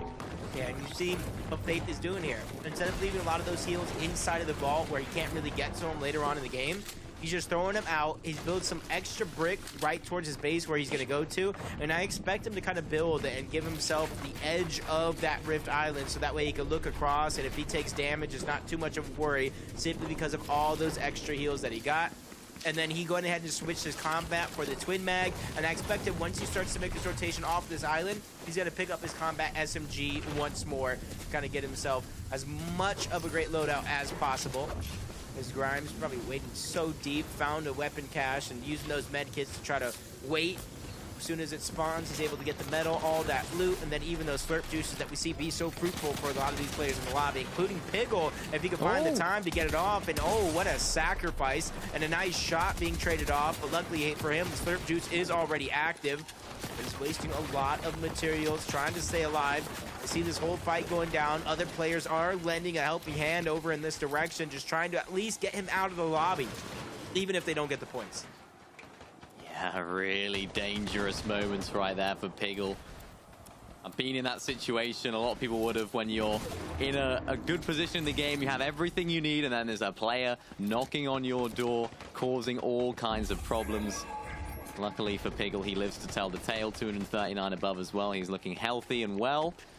On the other hand, though, CR not quite as good, but he does actually find himself above the Storm Surge threshold, only below for a couple of seconds there, but I don't even think he even needs any loot. Looking at his loadout on the right side of the screen, potentially materials could be the only thing you could say he needs. Same with Piggle, really, with a open inventory slot as well.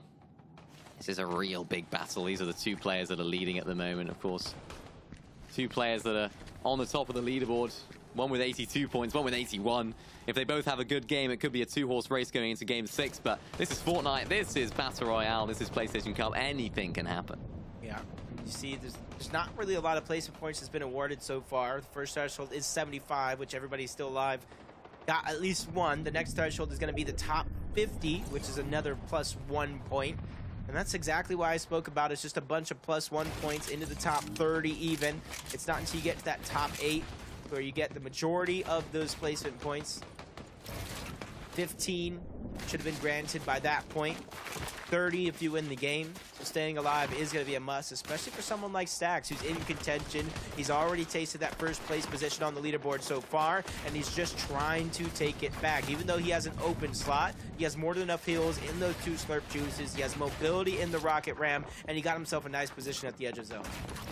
This is really good. This is exactly the sort of position you want to be in when you're chasing down that first place spot. Of course, off the back of a really not so favorable game for Stax, he really wants to make a stance and make a statement in this lobby and say, yes, I want to be back up on top of the lobby.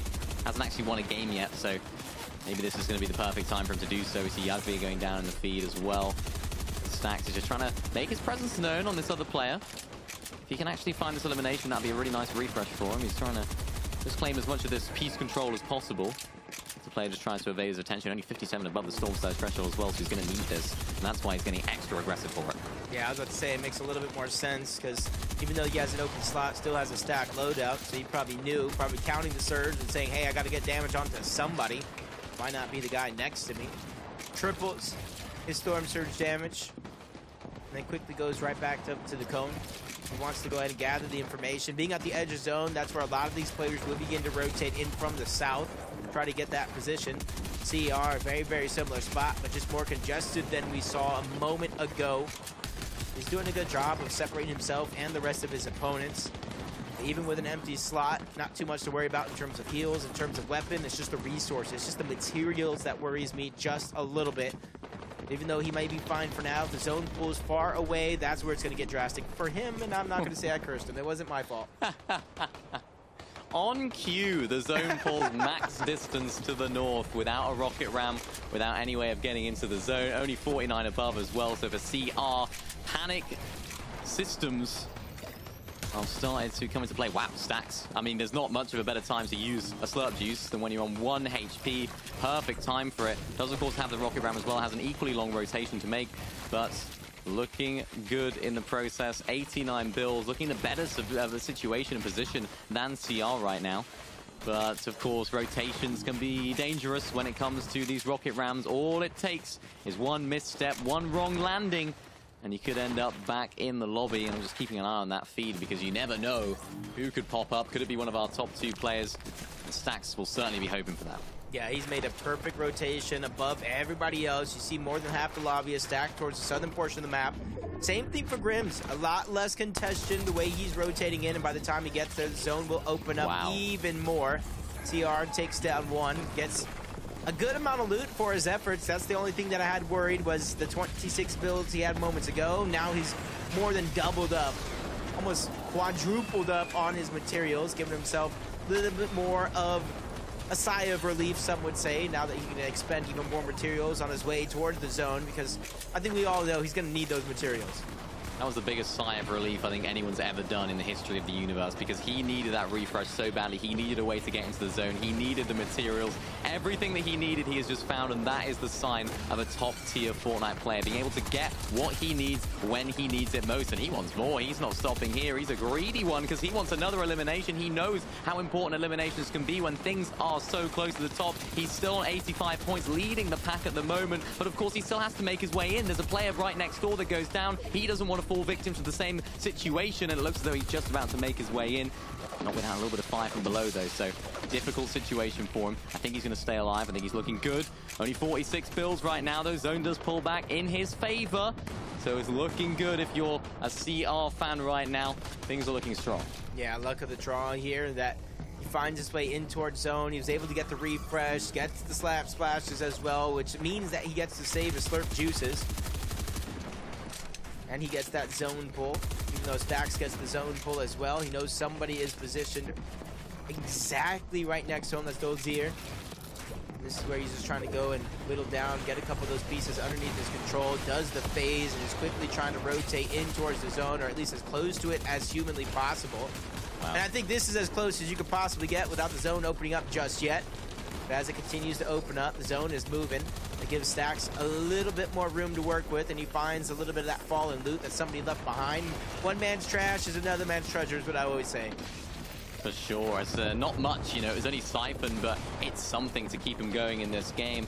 as he needs every ounce of luck, every ounce of materials to keep himself going throughout this end game. Of course, we have players like Piggle on the left side of the screen, not looking in a very good state at all. 0 builds, of course, 0 shield to heal his way back up as well, so he needs to try and find a refresh and fast. Maybe he needs to take a leaf out of CR's book when it comes to finding refreshes, because he needs it quick. Chance right here for players to begin to separate themselves. One wrong move can really do you in at the end of the day. For Sanguine Sweets, as long as it stays towards the outskirts of the island, not going to be too much to worry about. But Stacks gets turned, he gets burned on by another player trying to break into the box, and he's still trying to hold on to his covers. And since it's wood, that opponent needs to know that he's a little bit weak. But he found some time, a moment to stabilize himself. Minis first, Medina second, before he begins to make his rotation. Luckily for him, he isn't too far from the front side of that zone, so he quickly can kind of use that cone, phase through again, and try to make as safe as a rotation as possible. But if he gets beamed, that could be the worst thing possible, because he already lose a lot of his resource, a lot of his heals, just to get to where he is now. I love that, though. He didn't panic, and Piggle picks up a refresh. You can see right there, huge refresh for him. Remember, just a couple of seconds ago, he had no builds. Now he's looking very fruitful on the build side of things, but no, flying through the middle of the sky, denied by the explosive thing. I don't even know what it's called, but it's a thing that explodes, and he flew right into it, and now he's no longer in the game. What a way to go down at such a crucial moment. Yeah, I think whoever shot that one didn't think it would actually get the elimination. It was probably trying to use it as a distraction to get from point A to point B. Talk about the points, top 25. Everybody at least getting something for their efforts here, but they need to hang on to this roller coaster ride as much as possible to get all those points they're actually fighting for. CR one side, he's moved up to 90. 2 eliminations so far, playing safe up to this point. Evo on the other side, a different song and dance. He has 4 eliminations, and he's doing his best to try to make up for it here with his final 2 opportunities. Stacks, though, front side of zone, gets there very effectively well, but unfortunately doesn't have the builds to keep himself safe. CR on the right side of the screen is looking pretty safe right now, but actually gets targeted by one of those turrets, looking like he's going to lose a lot of HP in the process, still getting targeted as he's flying through the sky. Stacks back inside of the zone, looking to try and get inside of a box, and unfortunately will not last too much longer, so CR has the upper hand in this game. How much of an advantage can he give himself? He's giving himself a good one right there, taking out Grimes. Huge elimination in the feed, because now he is in the driver's seat to take first place. Yeah, it's all about building yourself as much of a cushion as possible going into that 6th and final game. A smooth rotation coming out from Evo. As long as you don't traject yourself too high up, you can be able to slide. You can even skip, do a little bit of a bunny hop with that rocket ram. Evo knows that one, and he's playing it absolutely perfect up until this point, but CR goes down. His chance to build that cushion goes right out the window. Not bad, though. Top 15 for CR, top 12 I think it was there in the end. Not bad at all. We see Donkey slightly using a beautiful little rotation, using the Crash Pad Jr., actually using the glider redeploy as well to get inside of the front side of the zone. Beautiful stuff from him. 1 elimination, now got 0 builds.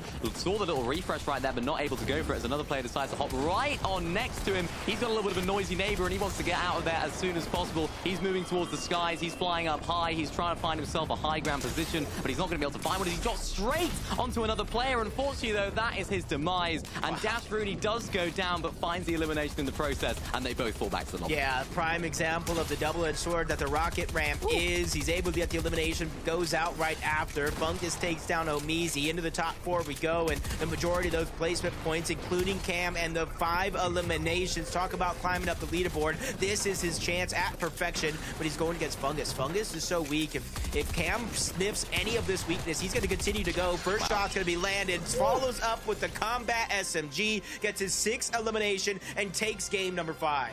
Wow, what a performance from Cam. I was a little bit skeptical there, dropping down when he still had the material, still had the sustain up on high ground, but it worked out. This is Cam we're talking about. This is one of the finest controller players on the region. We know what he can do, and yet again, Jacob, he didn't disappoint.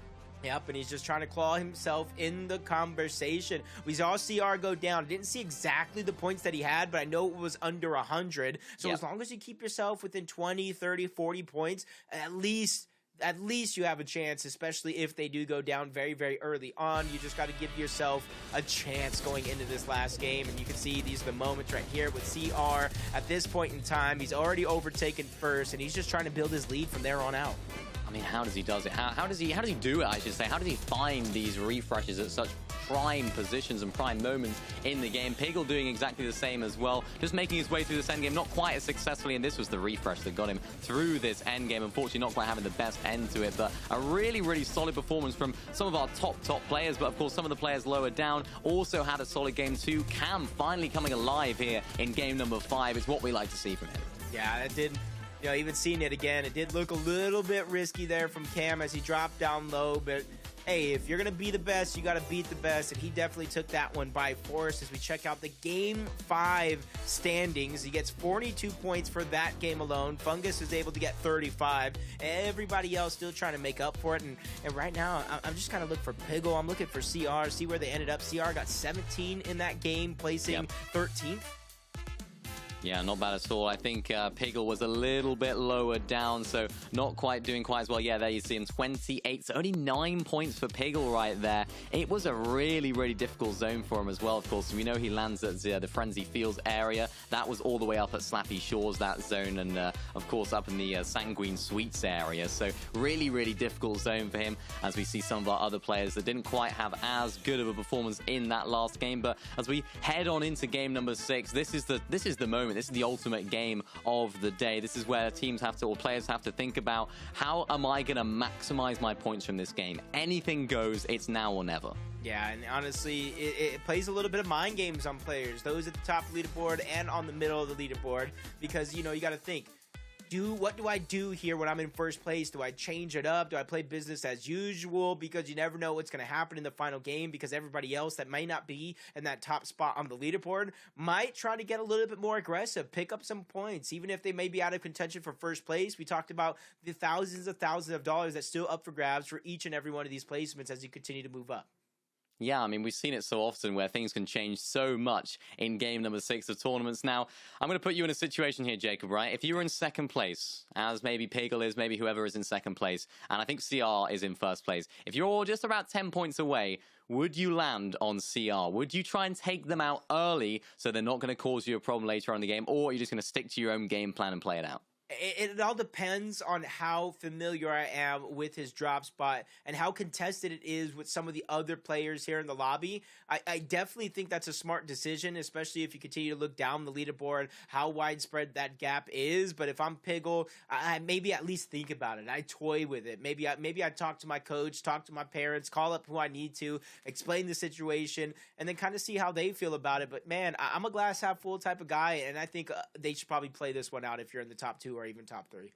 Yeah, I agree. I don't think there's enough of that gap, I don't think, between second and third to really make that play worthwhile. Yeah, exactly. And I think there's enough of a chance, hopefully, for our second place player to overtake first. Of course, we don't actually know who's going to be at the top of the leaderboard quite yet. We'll, of course, be keeping you guys up to date with those very, very shortly. And it's going to be a close last game. It's going to be a very, very interesting last game. Last games are always very hectic, you could say. Are we expecting a little bit more craziness off spawn, Jacob, or are we going to see more of the same? I think a little bit more craziness off spawn, especially on these spots that might have 3, 4, 5 people contesting, like Naughty Nets. You may see a little bit more aggression going out because these players realize, like, I already have nothing to lose, especially if they're in that $100 threshold on that leaderboard. You know, I might as well try to go for 50. Might as well go for 100 more, 200 more. Try to line my pockets with more money and at least go down swinging because, hey, like I said, you have nothing left to lose. There's a minimum amount of prize money you're going to get, and you already reached that, so might as well just shoot for the stars. Forecast Towers. We saw Piggle go for it in game number 4, have a very, very good game. Of course, he knew where the next zones were. Yep. Game number 5, which we just watched, he decided against it. He actually went for it, and then there's another player that was actually waiting at the claim sort of station. Does he go for it? Does he go for the forecast tower? It's found him so much success in the end. Does he need a massive game? Would you go for it? I don't know myself. So. I think so. I think he at least does something very, very similar to what he did in that last game. And I think the same could be said if Dash or CR or Stacks, a lot of those guys get that forecast tower on that side, is you at least have to have the thought.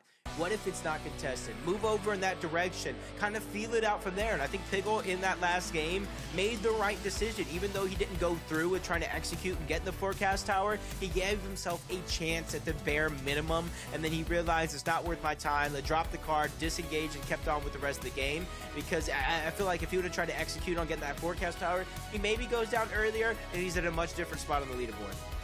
So many options, so many opportunities for our players at the top end of the leaderboard, but the only option for most will be that first place spot, and I'm sure we'll be seeing some crazy action going down in game number 6. It's still all to play for. Top of the leaderboard, number 1, first place spot, walking home with a considerable chunk of change. It's not over yet, and game number 6 is going to be very, very exciting stuff as we see Piggle going out of the bus. 89 points. So CR actually ended that game on 96 points, who is in first place right now. So we know the deficit that Piggle has to make up. It's 7 points that separates the two. We can see them on the screen, 96 to 89. We see Dash in 84 points in third place, and Stacks, who is actually at 76 points in fourth place right now. So even all the way down to fourth place. You can see it on the screen right now, Stacks. It's only 20 points behind first place spot, and Stacks already getting potentially beamed out of the sky, but no, it's okay. Donkey slightly in fifth place with 71 points. It's still all to play for the top of the leaderboard. Yeah, I think anybody here in the top 5 has a chance to take the crown at the end of the day. And it just gets increasingly harder the more and more you go down that leaderboard. It becomes a little bit more out of your control, a little bit less about, can I have a pop-off game? It becomes more about, will these guys go down early and give me the opportunity to have a pop-off game here matter? And I think we can probably see with Slightly landing very, very close to Piggle, there's an opportunity for an early engage between the two, especially depending on where the zone goes. So it's going to be a very, very interesting game here in Game 6 as we go down to the wire. It could be just as exciting as the one that we saw yesterday on stream. Remember earlier on, Donkey Slightly was actually uncontested at the north side of Frenzy Field. A little bit of a spanner in the works for him right here as another player has decided to take up that main building. So not only is he being contested, he's actually being out-dropped at his own drop spot, made it a little bit of complacency right there. And I think that's why we see him not 50-50. Of course, 5th place in the leaderboard right now. You don't really want to be taking things to a 50-50, but for Cam, 10th place right now, 56 points, although you can't see on the screen. Looking strong. Solid last game. Can he mount an attack on that top 5? Yeah, I think anybody here at this stage realizes that what it's going to take to become your PlayStation Cup NA build champion.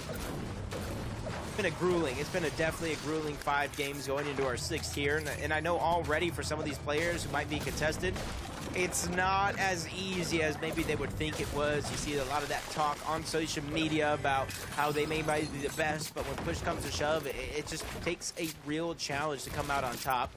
Cubs lighting towards Shady still. To hear the C4 going down, he instantly reacts to try to get on out. His opponent knows that might be Fungus. Other shots coming in from multiple directions. That he's by himself with no HP. It looks like they're beelining him. Expo on the other side, causing a little bit of that chaos. Finally going to get picked up by Fungus, though. Yeah, Fungus making his presence known again on 71 points, so not doing too bad at all. Of course, that elimination going from his previous points to now 71, looking pretty strong. Expo, though, is on the receiving end of potentially some more action. And I think this is what we were talking about. Players are just more likely to fight. Players are more likely to take risks. And I think from what we've seen before, this hasn't really been contested. This measly little capture point at Shady Stilts. It hasn't been an area of massive wars, but we've seen a little bit more action going down in this game here, Jacob. I like this here from Fungus, though, even though he didn't have the heals and all he had was the slap splashes. Doesn't want to waste them, utilize them too early on in this game.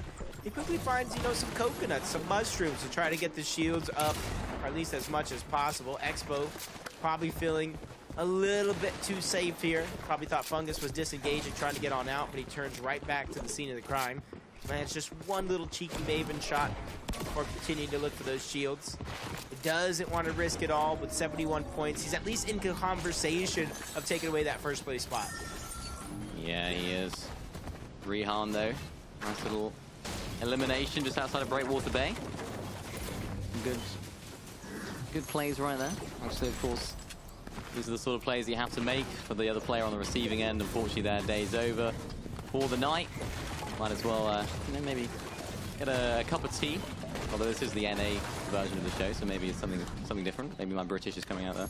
But get some sort of little slurp juice or something and enjoy watching the rest of the show, of course. Those players that are falling now that aren't quite able to close out the game, I'm sure they'll be a little bit disappointed, but everyone walks away with cash here, Jacob. So it's not too bad. too bad at this stage in the game just yet. 84 players still left alive. Rihan trying to make a quick rotation away from Breakwater Bay. Just judging where this edge of zone is, it is going to continue to move south just a little bit, maybe center up from there. Have a little bit more of an opinion when I see the whole thing, but for now, I think Rihan is making the correct decision to try to farm up, loot up, and just begin to rotate in towards the zone. Does have a decent loadout to start. I think the next stop for him would be to try to get as close to a weapon cache as possible and upgrade his loadout. For sure. The weapon cache is going to be so vital for these players in this last game, because if you want a big game, that's almost vital. Having those slurp juices, having that boost of metal, you can spend less time farming off spawn, and even if your drop spot doesn't have much of it, you can actually get it wherever you land, which is absolutely vital when it comes to players that are landing at less than stacked drop spots. Darius, though, someone we haven't seen too much of today. Looking to try and make their presence known here on low ground, trying to refarm some of that brick and using the mud to make their rotation that little bit quicker. Mud was recently nerfed, so it's not quite as quick as it once was, but still a good way of getting around the map, and of course using those flowers to get their HP back up. But we've seen this before. Higgle stand inside of the bush. Looks as though he's setting up a play to go for the forecast tower if it has spawn. I don't quite see if it has. Looking at the way he's playing, I think it might just have. At least he has his plan set out. Just kind of bunker down, play calm, cool, collected. Almost the total opposite going down the left side. Darius is just trying to put down as many shots as possible, disengaging, getting tagged up on the tail end as well. An interesting loadout, like in builds particularly, doesn't really have any variation of the shotgun.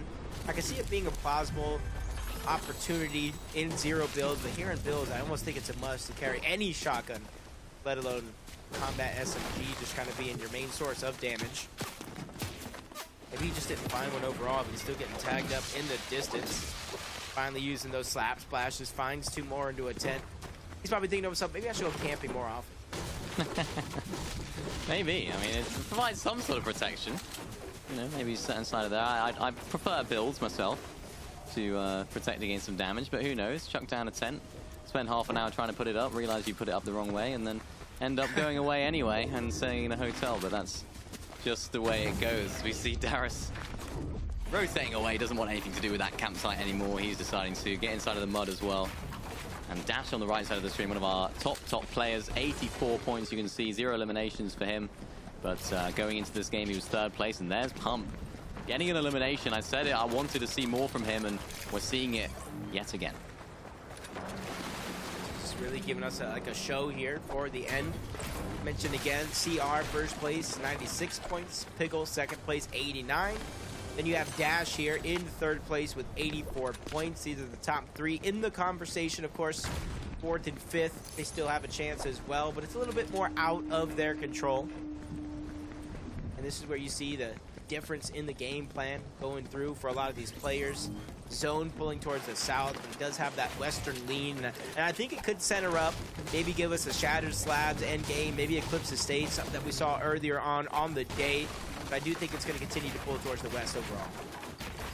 Yeah, more than likely. That's a lot of the ways that it goes. So for someone that is on the sort of east side of the zone, just like Dash, it's going to be a little bit of a difficult rotation. How you time that is absolutely vital. Piggle, we checked in with earlier. Not quite sure if they actually captured that that forecast tower. Looks as though they were set up to get it. So we'll have to see where he's positioning himself in the later stage of the game. CR, not quite got that same luxury as him, but you know, solid little position to be in. Of course, just outside of his drop spot of Shattered Slabs. And this is the rotation that Dash has got to try and make. I like how he's getting out early, making sure to not stay inside of Slappy and try to out-heal the Storm and try and farm up those extra little bit of materials. He's just going to get out. Got those Crash Pad Juniors as well. You have to think he's got the roaming redeploy augment too. I'm excited to see if he can use that to his advantage, because he needs a big game, Jacob. He needs a solid game as he's trying to get into the zone. Maybe he's going to try and play for his cash here, but he does need something big, because although he is in contention, he needs to, of course, outplace the players above him, and yeah, he gets his cash, which is absolutely perfect stuff. And there it is. Rotating. Next to 3 people, though, one of them that he did put a couple of shots on, so for Dash, he at least knows and is aware of a couple players that are still in that direction. Being the first to the weapon cache means whoever is second there has to watch out. Piggle has to watch out as well. Getting dropped down almost to about 50 HP. Quickly pops the first of his 2 slurp juices, trying to get himself a little bit more footing here in this match. Definitely has an opportunity. Only 7 points shy of that first place spot, and now he's going back to the tower that he left behind moments ago. For some, Storm Surge has been a little bit of a problem. For others, just like Piggle, they really set themselves up right to kind of really not have to worry about it. And I think that's what he's doing here. Very, very early on, it is zone 3. He's just looking for all these players that have to rotate by, just so he can get a couple of shots on them. That way he doesn't have to worry about Surge later in the game.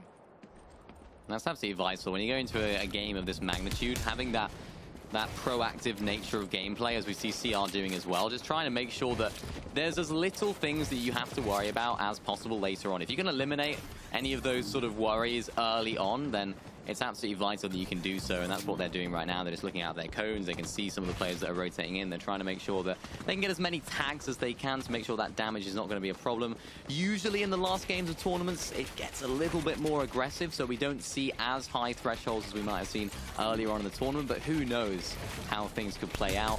I think it's always better to be safe than sorry. As Yassir, we've seen this player absolutely double keying before, and he's going to try and use this C4 to actually attack this player. Edgy is inside of the box. Edgy's down to 1 HP, just about on a slither of HP we can see, but actually getting out, evading the attention of this C4. Is he going to still try and use it? He is. He's trying to make this C4 work. It's already done a lot of the work. I think he just has to get inside of this box right now, get aggressive, get one little tag. He just needs a little tickle, a hit with a little feather maybe onto his pinky toe. That would eliminate him. It looks as though he's on 1 HP. That's all that it takes. Surely he's going to find this wall, finds the shot, finds the elimination, and finally, Edgy drops down. Yeah, and that was close. You see there's 2 other players south of him on that mini-map.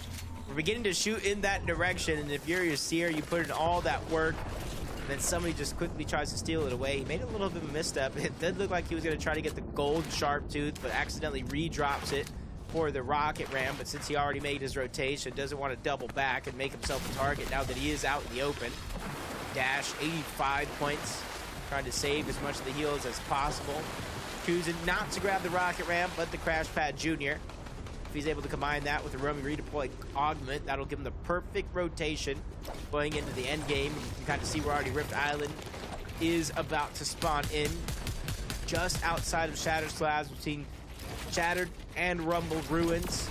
That gives a lot of line of sight over a lot of players, but I think luckily for anybody that is on the low ground, once you go into that jungle biome, there are a lot of trees, there's a lot of foliage that you can hide behind. I just saw Piggle in the feed right there, picking up elimination. That's going to be huge in the race for first place, because now that's 2 less points than he needs to beat CR by. So if Piggle wants to overtake that first place spot, he now needs 5 points better than what CR can achieve, or 6 points if he wants to, of course, overtake him. This is really an important game for so many players, and the zone is in the center of the map. So yeah, you can see on the bottom of the screen right there, Piggle, 1 elimination, 90 points. So looking pretty strong right now. Only 7 points behind CR. Wow. This is the damage from CR already coming through. The island is all the way up on top. Of course, so many players that are looking to claim this. They're looking for a big game. For Faith, they need a big game. You see CR in the feed actually picking up an elimination, so that's another elimination to add to his many. Yeah, I think this is the most aggressive that we've seen on top of Rift Island. Not only is it the highest numbers of players, but most shots on some of these covers that we've seen. Faith narrowly escaping being a target, letting Yoimi take a lot of that heat. Here's the shield getting cracked, goes out and around, but takes a big shot. Forced to rethink his position here. Even drops elevation a little bit. And a lot of his heals are actually going to be expended. He's not even going to be able to get to a 200 effective shield in HP off of this. So that was one of those high risk, high reward plays that just didn't work out for him. And he saw Faith trying to disengage, go on out. He thinks it's a clear 1v1 between him and Yoimi. That's where things get really difficult for Faith right there. That's almost the worst thing that can possibly happen. If you try and make a big play, it doesn't work out. You don't even get what you wanted for it, and you've now lost HP, shield, and of course some builds in the process. You've actually just had a net loss, but luckily for Faith, they have got some keys that they can of course use to open up this vault. A little bit of metal in here, a little bit of those slurp little juices, or of course the barrels, I should say. Can actually heal Faith back up to, I believe, 190. Some decent chests, some decent loot in here, so they're not going to be too worse off after that. It was worth a shot. Definitely worth any opportunity here in this final game of the day. This might be a smart thing here by Yoimi. Instead of contesting it, he's letting it go up to the top side. And he's going to continue to try to break through. But Yeezy has that edit. Faith is returning back, trying to reclaim what was originally his, and that's that top spot. Goes forward, gets some elevation. This is where the C4 might be able to reign supreme. Combine this right with a nice well-placed shot. You can do a ton of damage onto your opponents down below, especially since they don't expect it. It does look like he's just biding his time, waiting for this fight to fully break out before he throws some C4 in there to try to third-party it. But the longer that he waits, the harder it's going to be to find any one of these eliminations, as both players will try to look to disengage. C4 tryingly going out. It's Yoimi who now becomes the target. Faith doesn't want to drop it all in just yet. I think he's just trying to make that smart play, using his brain just a little bit rather than forcing any situation. Yeah, I like that. Trying to C4 play, trying to any sort of attempt to try and get some of that loot, but realistically, how much of that loot is still going to be there? How much value is still going to be in that center of the Rift Island? Probably not that much, and of course depleting in value as time goes on. You can see on Yuumi, 3 of those slurp juices. I'm sure a lot of that has to do with the loot that he's got from this Rift Island, but actually making a little sneak play into Faith, who's inside of the house. Could be a little break in entry for Yuumi if he does want to get involved, but on the other side of the coin, CR down on the low ground.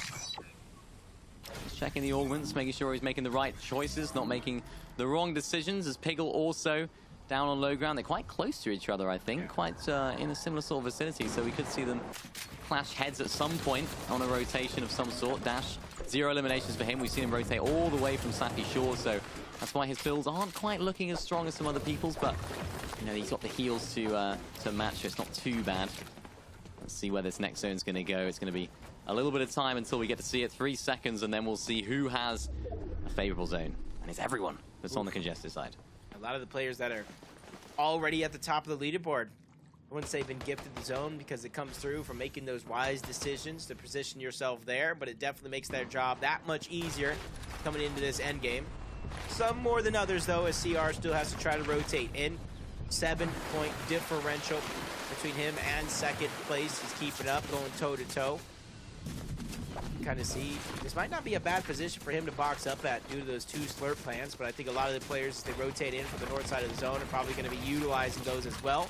Try to make it part of their game plan and path to try to get in toward the zone. CR finally finds some comfortability here. Wouldn't say it's the slap dab center, but it's not too far from it. So he's just hoping that it does pull in his direction. That way he can keep this show alive. Keep the hope alive from him being able to take that first place spot. Yeah, Stax needs a big end game here. 77 points. Got some decent loot, some decent materials as well going into this end game. So the easier this rotate is, the easier the next game or the next zone is going to be for him. 48 below, when is that going to stake? No, it's going to be plenty above the Storm Surge threshold. Not a problem at all. 423 above. That's one less thing he has to worry about in this end game, because his mind has to be clear. He has to be focused on charging down on that top of the leaderboard. Of course, first place is what he'll have his eyes on. Is still a mountain to climb, and same with Piggle. Still got a ways to go. CR looking so strong as he's done so all day. Looking so prevalent when it comes to eliminations as well. And he's not afraid. Look at this, jumping inside of the box. Unfortunately getting beamed from another angle, and that's just a little indication, just a little taster as to what could happen. CR has the potential to find eliminations in endgame. He has the potential to find those refreshes to sustain himself longer, but sometimes he gets a little bit too aggressive. We saw it there. Of course, going back into his box to heal up. Those heals are diminishing, they're depleting. Piggle's a little bit more of a calm and cool, collected player. Won't go for those sort of plays if it means risking his game. And that's the 2-horse race, if you like, that we have right now in terms of play styles. It's really heating up, and we see 2 very different play styles, very different players, but still finding a lot of success. Yeah, with the 7 points, that differential, Piggle's looking to win this game, and say CR kind of matches him toe-to-toe.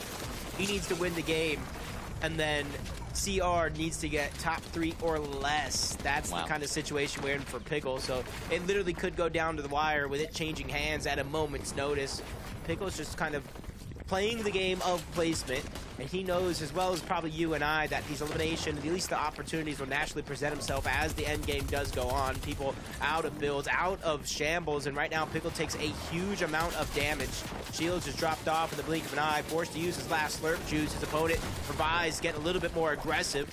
More players shooting some shots in that direction as well, trying to make it hard for him to try to survive. This is a huge moment for Piggle. He goes right back in, returned fire, revives, might regret that decision, but Piggle has done more than enough damage to try to clean this one up. But does he continue to try to fight this with so many players nearby? He says, I've done too much to let this one slip out of my hands. He wants it. He wants this refresh. He almost needs it at this stage, but as expected, decides to disengage. Actually, just get on out of that situation. He knows how important this game is, and CR likewise. He's actually able to find himself a little bit of a rotation with the rocket ram, but actually gets hit in the process as well as another flying person that's also been trying to do the same thing, and they've actually had to stagger their rotation a little bit here. So CR not taking any chances using those heals on this rotation. He really wants to make sure this is as good as a game as it can be. Don't key slightly. Also, likewise, actually landing on one of these slurp clouds, so he's able to keep healing up. CR finding a little bit of loot, not the elimination, but he's going to be able to hopefully for him get those slurp juices. Of course, Vex on the other side of the wall trying to get involved in the box, but he has the HP advantage. CR gets a shot as well, but no, is he going to go down? There's no siphon. He's not going to be able to get the elimination. Of course, he goes down in stall, and that is our first player down and out. I saw 98 points as that threshold. Piggle, hopefully he saw him in the feed, so now he doesn't have to make any daring plays. If he wants to take this first place spot, it is his for the taking as we enter our 8th zone going into the 9th. Only a couple of seconds left before it begins to open up, and you can see the entirety of the lobby already on the western edge of the previous zone, ready to rotate through. So Piggle definitely has a decision to make, and luckily for him though, there's already a cone placed in his box, so he could make the phase rocket ram play to try to find the most safety in his rotation, but it's definitely going to be a risk with a lot of the lobby probably thinking to do something similar. We saw Piggle in that exact same situation that CR was in, and he decided not to jump in the box on the time of the rotation. CR decided the opposite, and unfortunately for CR, it didn't quite work out. He'll be hoping right now that Piggle can't find his way through this game for as long as possible. See Jargy all the way up on top of these trees right now. Stax also wanted to have a stay inside of this lobby. 79 points for him right now, so he's still definitely in the running for a good placement in the end. His next door neighbor Dash also still in the running, but no, he gets jumped in. His game is ruined. His game is over, and that's it. It's Extortion that takes him out, and Piggle actually rotating his way and also getting hit by one of these rocket rams. A little flailing rocket ram next to him, and unfortunately he has to lose a little bit of HP for that, using those heals, which I'm sure he would have liked to have saved. 92 points. Remember, it was a 98 points that CR ended on, so he's still got a little ways to go. Yep. For him, this is all or nothing. Dash is close by. Dash probably playing on Piggle's demise because there's more than enough points left on the board, and that's a nice shot. A little sneak peekaboo attack coming out from Dash. Pressure coming in from the other side of the lobby. Dash has to let this one go, or else he would risk way too much to try to make it a possibility. And he's put himself in the conversation to take that first place spot, but it goes through Piggle first. Obviously, CR has set the bar, but he's down, so it goes through Piggle first. And now imagine if these two end up toe-to-toe. One of them goes down as Piggle once again trying to make that phase rotate play with that rocket ram, trying to find the most safety. He knows Storm Surge isn't going to be a worry as we enter into our top 38 players still left alive. I like that from Dash, using those Crash Pad Juniors to get himself to the front side of the zone. Piggle, though, is not going to be quite as safe. He's going to have to use this rocket ram. Things can go crazy. Take a look at the left side of the screen. Is he going to be able to get in unscathed? Right now, it looks as though he is. Not without hitting some other players with some damage in the process. Also taking some damage himself inside of the box. Hits the shot and likely just about gets away. And he does get inside the box. Takes out the other player as well. So there is an elimination for Piggle, keeping himself alive, keeping himself in this game. But for how much longer? Huge find. He just needs to buy himself a couple more seconds and answer your question about how much longer. He gets the slurp juice. You see her almost seeing his life flash before his very eyes, but luckily he lands in the water, has a slurp juice, so it's not going to take too long before he finds himself in toward the zone. Dash using the Crash Pad Junior and that roaming redeploy, trying to use it as his big rotation tool. And Piggle not only found the heals, but he got a huge loadout upgrade as well. 91 points for Dash. This one's coming down to the wire with most of the placement points still left on the board. Dash has got no bills, so he's only got one to his name. I saw Piggle still having 50 of those wood bills, so absolutely huge for him, or 500 woods. That's absolutely massive for him right there. It's an absolutely huge moment. Dash actually using the grind vines to get himself to the front side of the zone. Really, really great stuff. And Piggle having to make his way into the zone. 73 bills to his name on the front side of the zone. He has to be so careful. Still does have 2 eliminations, and of course that slurp juice, so he can out heal. He's on 98 points. Could this be the time that he falls? It just ticked over 100 points for Piggle. So right now, He looks to be in the driver's seat, but Dash has something else to say about that as well. Hits a shot going inside the box, 97 points for him. He just needs to stay alive, Jacob. The daring play into the box with 2 players, 99 points. If he's able to get this elimination as well, he will overtake that first place spot, but he's stuck right now. Everything is jumbled, almost doesn't even know what's going on, has to edit through, puts himself onto a big play. He has 100 points as well, tying up in that first place spot. So much destruction. He runs out of builds into the top 6. He surpassed his opponents at 101 to overtake that first place spot, but can he hold on to it? Is anybody else in the conversation as Dash goes down to pump? Yasir, though, still in contention, 87 points. If he finds these last 2 eliminations and, of course, the victory royale, he could have a say in that first place spot. You can see him going all the way up onto the high ground. Maybe that could be a misstep, though, because, of course, he can get looked at and beamed so easily. Landing on the tree, though, of course, he can't break them, so he can contain this high ground. 27 builds for him, so he can still build if he does decide to go down. Regular, trying to cause a problem, trying to spoil the party up on high ground. Hits a great shot on low ground and takes out the guard low. That was a huge opportunity, but Swexy goes down. Regular just needs a couple seconds, a moment here to pop both of his big pots. That'll put him into tip-top shape. You see her looking down low, taking too much damage to the zone. 70 HP, one well-played shot from Regular will end Yasir's run at 90 points. There's not enough. There's at least 5 for the first place. He could definitely put some more money in his pockets with a victory here, but Regular struggling to find his footing, and Yasir takes advantage. Elbow from the top rope. He takes the game with 4 eliminations and scores 95 points. Wow, what a crazy endgame we just had. Yasir just about clutching up the victory, not quite enough to take that first place spot, you have to imagine. I thought for a second he might have just had it, but of course, so much money, so much placements that he might have just jumped from that game alone. Of course, we have to talk about it though. Dash coming out of seemingly nowhere. Nobody would have guessed that he wouldn't be able to do that, but he did. Yeah, and right there we saw it. Literally live in action. 98 points, somebody goes down. 100 points, somebody goes down. 101, somebody goes down as well. But did we actually see that final score? Do we know actually who won? Was it Pickle? Was it Dash? Did Yasir do enough at the very end to climb up the leaderboard? While we let the scores get tallied up here, let's take a look at some replays and how some of these players have been playing through Game 6. CR at one point was in first place. You're seeing him really take control of the competition up until here is where he finally went down.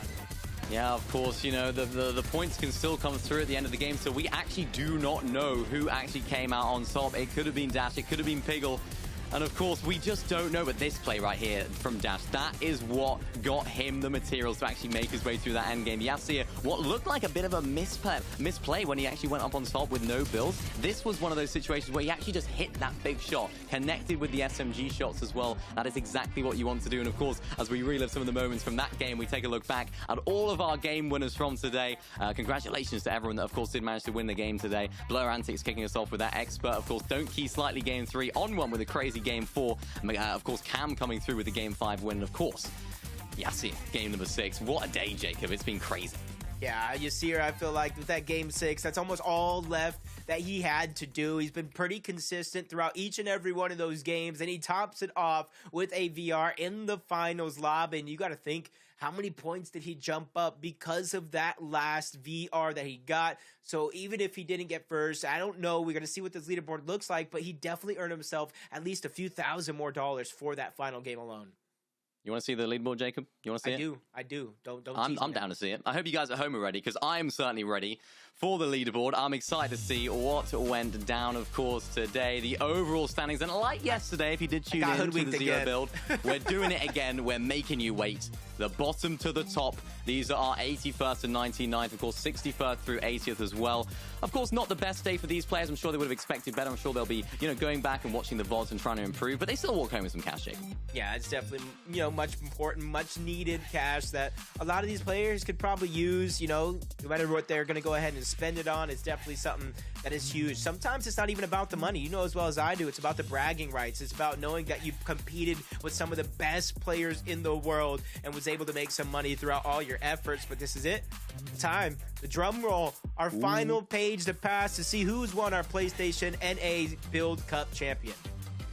It's Dash by one singular point. Look at that top 4. We had a sneaky suspicion it was going to be Dash, but there were extra points to be added on top as well. Piggle, who was in the driving seat for that end game when we saw CR going down, who was also in the driving seat at the beginning of that game.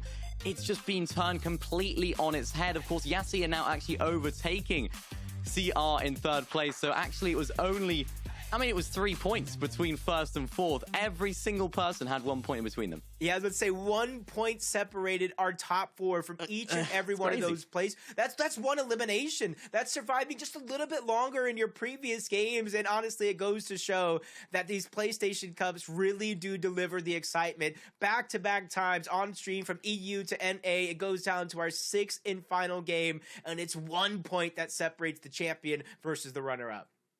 Dash, what a fantastic performance all day. And if you've been inspired by what you've just seen today and you want to compete yourself, I know I have been, I'm sure you are as well, Jacob. Yep. You can go to compete.playstation.com to take part in some more tournaments, of course, in the PlayStation Tournaments website. Have a little look on there, see what you want to play. Of course, not just Fortnite on there as well, some plenty of other games that you can take part in. And if you want to take part in the Discord server as well, then make sure to join it. The QR code, the link, of course, is on the screen as well. You can, of course, join the community Discord to find regular updates on esports events, articles, videos, and of course meet with others to improve your game. Make sure to check that out. Maybe react to what you've seen today because there's plenty of action that went down here, Jacob. Yeah, I'm definitely in that Discord. Still trying to find some people to play with whose backpack's big enough to carry someone like myself. But let me tell you guys, I bring the entertainment. Don't worry. While you're carrying, I'll make sure to cast your victory. And maybe we could turn into clips and some content, all thanks to PlayStation.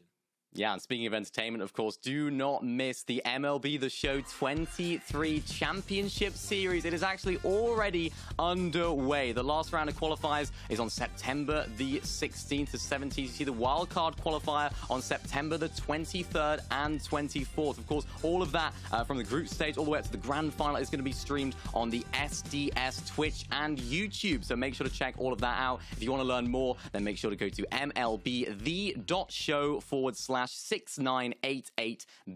can see the link just on the screen right there. It's a bit of a mouthful, so make sure to check that as well. But what a day it's been, Jacob. I think we have to give a shout out to our winner today. Absolutely incredible stuff. It was one of the most intense endings I've ever seen to a Fortnite tournament, but big shout out to Dash. Yeah, honestly, one misstep in the end game would have cost Dash everything, but he held on. He stayed confident. He even made the daring plays at the end to secure himself that #1 spot. But I think everybody in the top four deserves like a huge round of applause, a pat on the back, 1 point differential between each and every one of those placements. They definitely entertained and put on a show, so a full-on thank you from myself.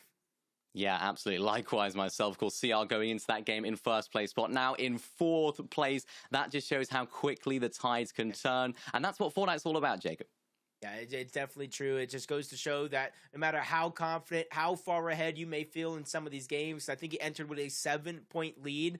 Things could turn on its side at a drop of a hat. And you can see a lot of these guys in our top 5, all of them had super well average times alive, 23 minutes each, all of them having such consistent performances throughout the entirety of the day. And honestly, I don't know. I would rather see games this close rather than a blowout. So thank you once again. Yeah, definitely. It's been an absolute blast casting with you as always. Tell the people at home, where can they find you on socials? I'm sure they want to follow you. Yeah, my name on social is Jacob_MVPR. So go ahead and give me a huge shout out. Maybe we can make some content together, and just maybe a PlayStation comes out with maybe a duo cup. Maybe I might have myself in the arena this time around instead of casting it.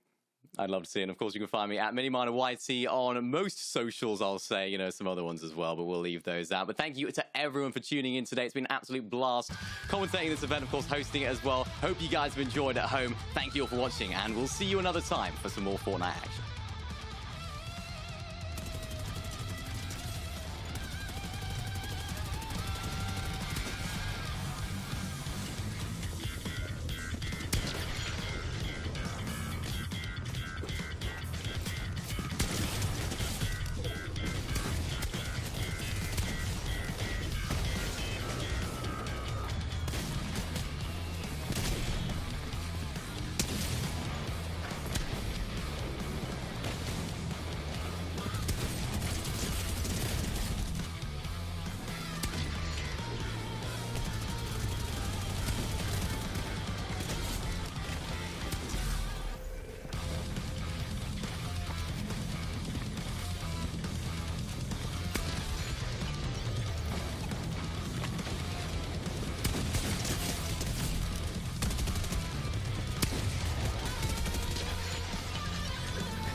Gaming is defined by moments. It is intense. The joy of victory and the thrill of overcoming challenges. Welcome to our home of competitive gaming, where we can all experience exciting esports moments The final 1v1 of the game here. and celebrate the pros and the rising stars, I do want to see a female in the MCS. bringing you guides and deep dives Horizon can go up, but she can't go up fast. and tournaments where the community competes. Wait! Did he go? No way! Whether you're in a heated match Back, let's go. or watching along at the edge of your seat, A duo taking down a trio. let's create moments from the games you love. He'll take it. Join us and subscribe to our channel to follow everything esports on PlayStation. PlayStation.